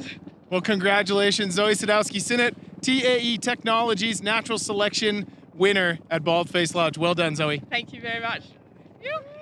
You have to love her throwing in so much fun, getting some face shots like she's just a casual powder day as she's champion here at Baldface Lodge. Incredible. We still have the men's final run coming up. Stay with us. All right, guys, third competitor, Leanne Pelosi. We were joking in the car on the way here that it was like the natural labyrinth because it's like there's so many trees to navigate. It's kind of rocky, kind of gnarly. It's in like the Narnia zone. It'll be like success getting to the bottom. See that little booter right there? It just doesn't look like big enough. Pelosi dropping in 3, 2, 1. Leanne on course, on course.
See her. There she is.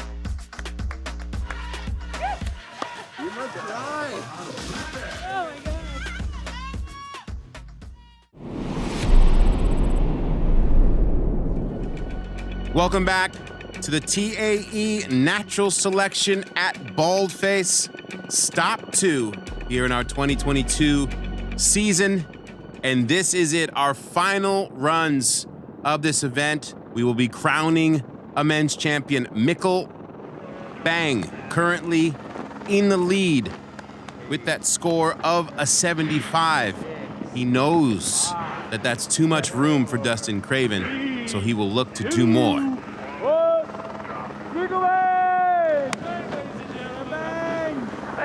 This angle really shows how steep that drop-in is. As Mikkel heads down course, looks like he's gonna go to this same line that he took during his first run in finals. Beautifully touching down and finding that transition.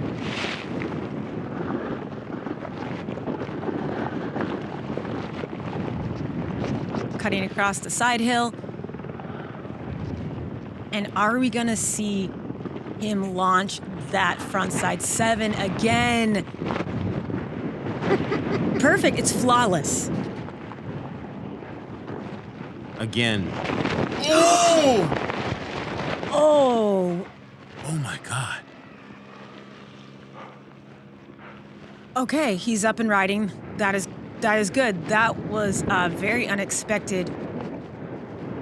It looks like he just must have hit some sort of maybe crust under the snow or something like that. His nose went under.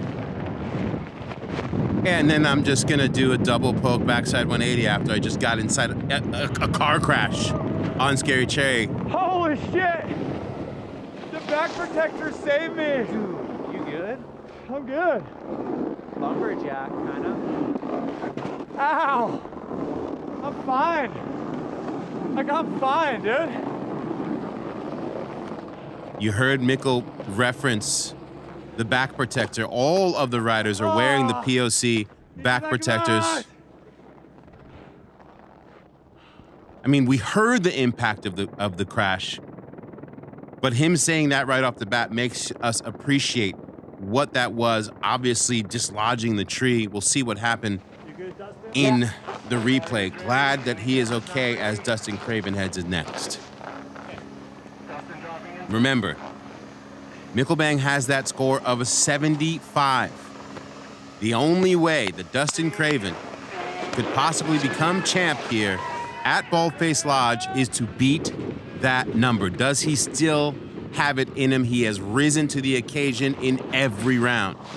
And he sent it so deep in his first run. Getting the tail tap in before touching down, holding onto that landing. It's a good start. Indeed.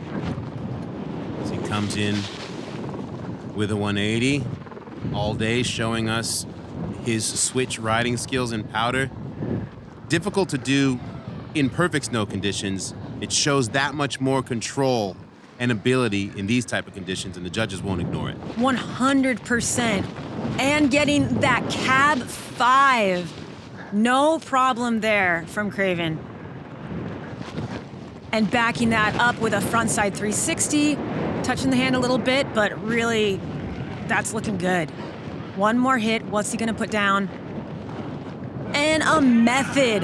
That is a run right there. Why not a method to end it? A great run. The strength of that tail tap. Good job out there. That really set the tone for what was really a pretty flawless run. Exactly. I mean, Dustin Craven, he was the winner at Baldface Valhalla last year. So I'm sure he would love to add this one to his list. Like the wood. Oh, no way. Can't get high enough. And let's look again at these two runs. First, we have Mikkel Bang finding that transition so beautifully on that transfer. And then just, getting that front 7, probably even nicer than the one before it. So big, so powerful. And then this is where it happened. He just caught his nose as hard as he could. And then his back takes out that tree.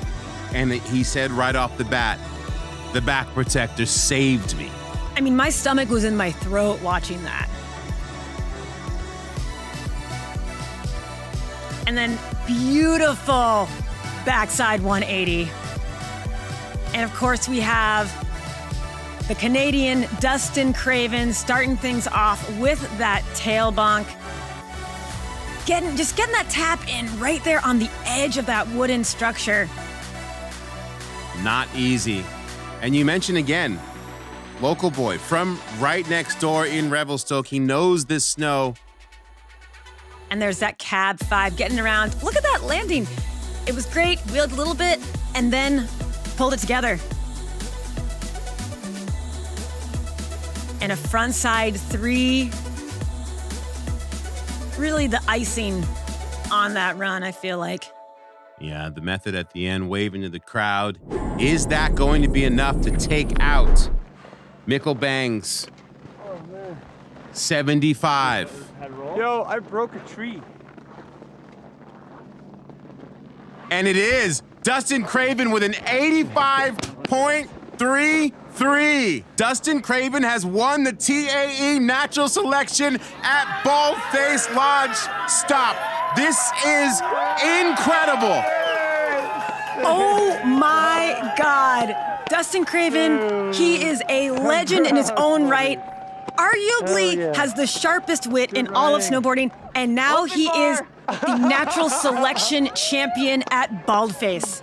With consistency all day, a 91.33 in run 2, a 92.33 to come back and beat Travis Rice. What a moment, and he's with T-Bird now. All right, we're here with the winner of the TAE Technologies Baldface Natural Selection, Dustin Craven. Dustin, that was a battle for the ages. Yeah, it was tough. I mean, every run got harder, more tracked, but it just brings the competitor out of everyone. Everyone tries so hard. It was so sick to see. It's like, if you asked me 3 days ago if anything like crazy like that was gonna happen, I would have said no, and it kind of blew my mind, so. Rumor has it earlier today, a couple people overheard you say, I wasn't prepared for any of this. Yeah, that's true. Well, I wasn't prepared to make it into finals, and I was just like, all right, wing it. Dude, I'm so proud of you. We love you, buddy. Congratulations. Let's enjoy tonight, huh? Woo. The moral of the story, plan less, wing it more, and you can be a winner like Dustin Craven. We got awards to give away when we come back as the riders head back to the lodge. Stay with us.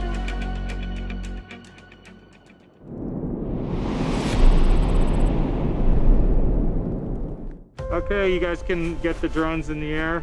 Stand by, I'm just gonna get Dustin in position and get him strapped in, and then we'll be ready to go. Dustin Craven dropping in 3, 2, 1. Craven on course.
Welcome back to our Natural Reflections post-show brought to you by Thule. Before we get into the awards, how about we look at some of the highlights of this historical day, Mary? First off, our run of the day. And run of the day goes to a Natural Selection veteran, Mr. Ben Ferguson out of Bend, Oregon, putting down his effortless and technical style on Scary Cherry. Highest score of the day with this backside 360 with the nose tap on that pillow tower, which we didn't realize until we saw it in slow motion. He absolutely attacked this thing ferociously. And that 360 in the middle of his run, I mean, that was just phenomenal. Yeah, Ferguson was in the zone. And this is when you get to watch, a really talented rider with just pure joy. Totally. This run showed us what natural selection is, encapsulated in one top to bottom go.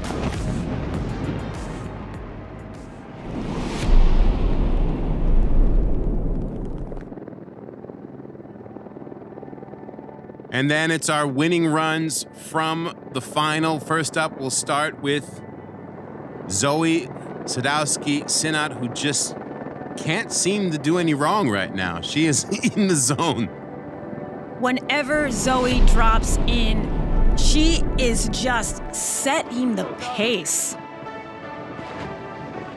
She is explosive, and she showed us no less on her very final run down Scary Cherry. We thought that this might be a victory lap of sorts, but she said, no, it'll be more than that. It'll be my best run of the day. Getting that frontside 360 in. And every time I watch Zoe do something like this, I just think, okay, this is just a foreshadowing of what she's gonna do at the next event. Yeah, again, at 20 years old, having all of the fun. And with that backflip each time, she landed it perfectly. And you heard it in her interview with T-Bird. All she talked about was that she was getting great powder turns and face shots. And you're like, oh, really? That was the highlight of your run? But that's, it speaks again to that joy these athletes have riding at the highest level here at Natural Selection. Definitely. And on the men's side, Revel Stokes, Dustin Craven, coming down also with his final run of the day, tapping that tower with his tail and just sending it all day long. Again, coming from behind, and that the pressure, first time in this situation, needing to take out Mikkel Bang, who he has an immense amount of respect for, and just casually came in and said, I'm just gonna have some fun. T-Bird said it best when we were in Jackson. Dustin Craven is a hell for leather snowboarder, and we saw that in pure form today. He said, I didn't have a plan, just had to wing it. And watch out, Travis Rice, because you're never going to hear the end of this now. What a day, what a day, what a day. As the riders gather around the front of Baldface Lodge, we will throw it down to T-Bird for our awards ceremony.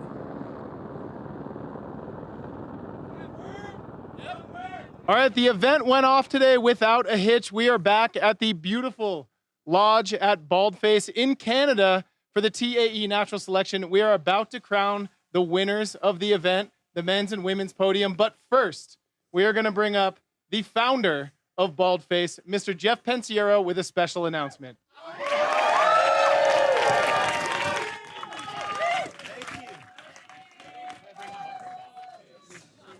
Robin, come up here. Blake, come up here. The first award we wanted to give was to both of you.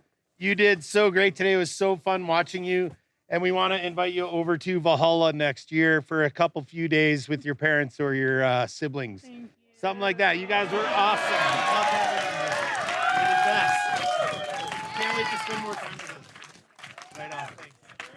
Thanks, everybody. What a great day. You're amazing. Everybody was amazing today. Thank you. All right. Thank you very much. All right, and before we get into the top 3 men and the top 3 women, we're going to give out a special prize. It's called the Quicksilver Surf the Mountain Award. It goes to the one rider who epitomized style, fluidity, grace, and power when approaching their line. And they're going to win a custom MR surfboard. And that rider who's taking that surfboard home is France's Marion Hardy.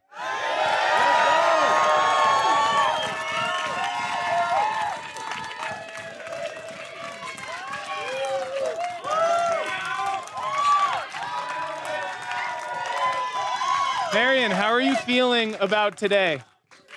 I don't have the words. It's so cool. I'm so happy.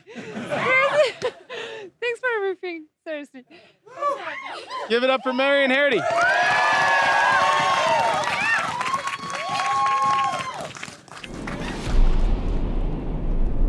Now we are going to get into the top 3 men and the top 3 women from the TAE Natural Selection in Baldface, starting off with the gals. All of the women absolutely destroyed the course today. It was a history-making day, as it was the first time these women have ever ridden and competed on Scary Cherry. So one thing to note is the top male and the top female from this event are going to take home a 2023 Ski-Doo snowmobile. So that's pretty big-time news. So let's kick it off with the gals. In third place, we just saw her take home a surfboard from Chamonix, France, Marion Hardy.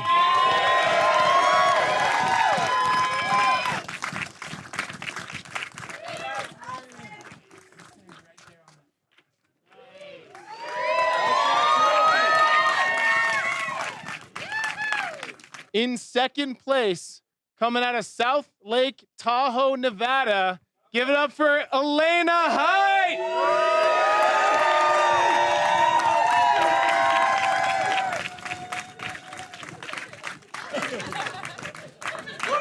And in first place, she is officially taking over women's competitive snowboarding from Wanaka, New Zealand, Zoe Sadowski-Sinnock.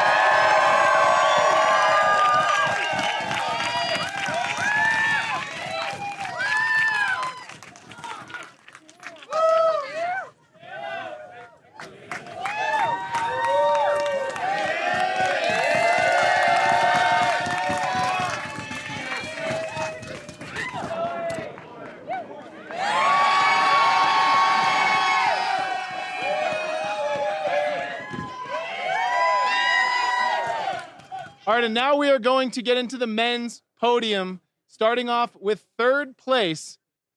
Everybody knows this guy. He needs no introduction. Arguably the most influential and greatest backcountry snowboarder to ever live from Jackson Hole, Wyoming, Mr. Travis Rice.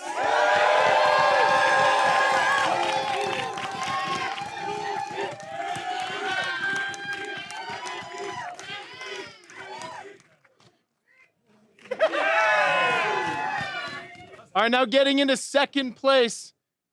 I like to refer to him as every pro snowboarder's favorite pro snowboarder from Oslo, Norway, Mikkel Bang.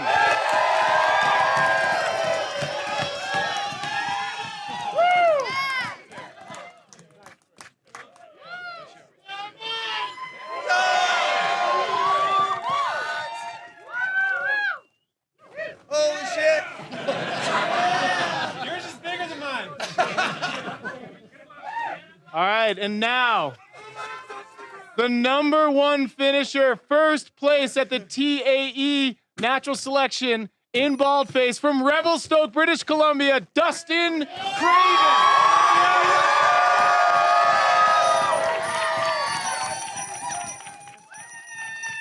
Mary, it has been my high honor to storytell such a legendary day in backcountry competitive snowboarding. I mean, what we saw here was truly for the ages. The feeling is mutual, and I completely agree. What makes me so excited going into every stop of the Natural Selection Tour is that all the riders are so good. You truly never know who will stand on the podium when all is said and done. Yeah, it is the any given Sunday of snowboarding events. And to see, you know, when I look at Travis Rice there, you got to remember, like, we're watching Travis in such a incredible part of his career. You know, about to be 40 years of age, still on the podium, on the event that he helped create. And then you have Dustin Craven, who never thought that he would be on a podium like this here at Natural Selection with Mikkel Bang, who we've been watching since he was 12. Then there's Zoe Sadowski-Synnott and her taking the torch for the future. And look at how we got here. I mean, look at these brackets. It's truly incredible. We started with 9 of the most talented backcountry riders on the men's side, and throughout the day whittled it down to one person, Dustin Craven, on top of the podium. And with the 5 women, I mean, fighting for those 4 spots, we knew it would be tough, but I mean, not one woman ever backed down.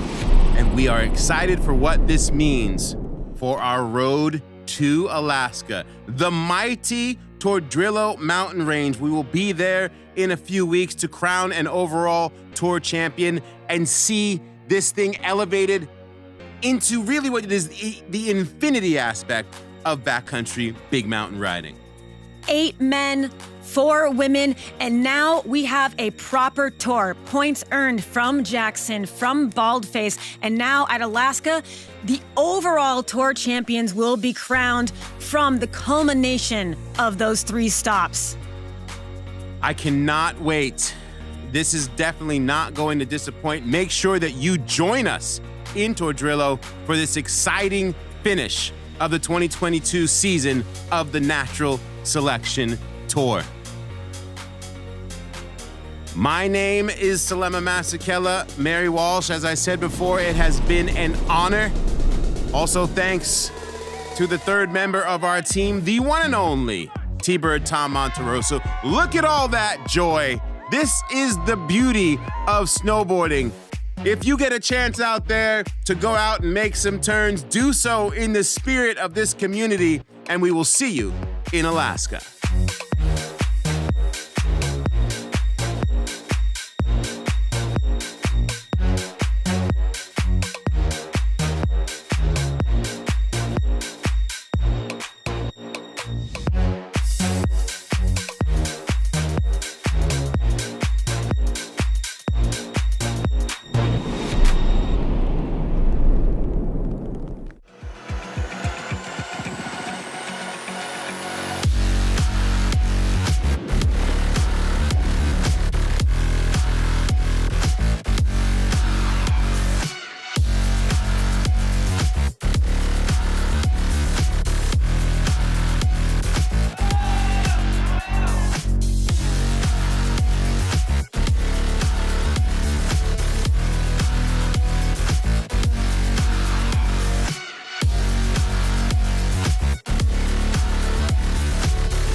Zoe Sadowski-Synnott in Baldface from Revelstoke, British Columbia, Dustin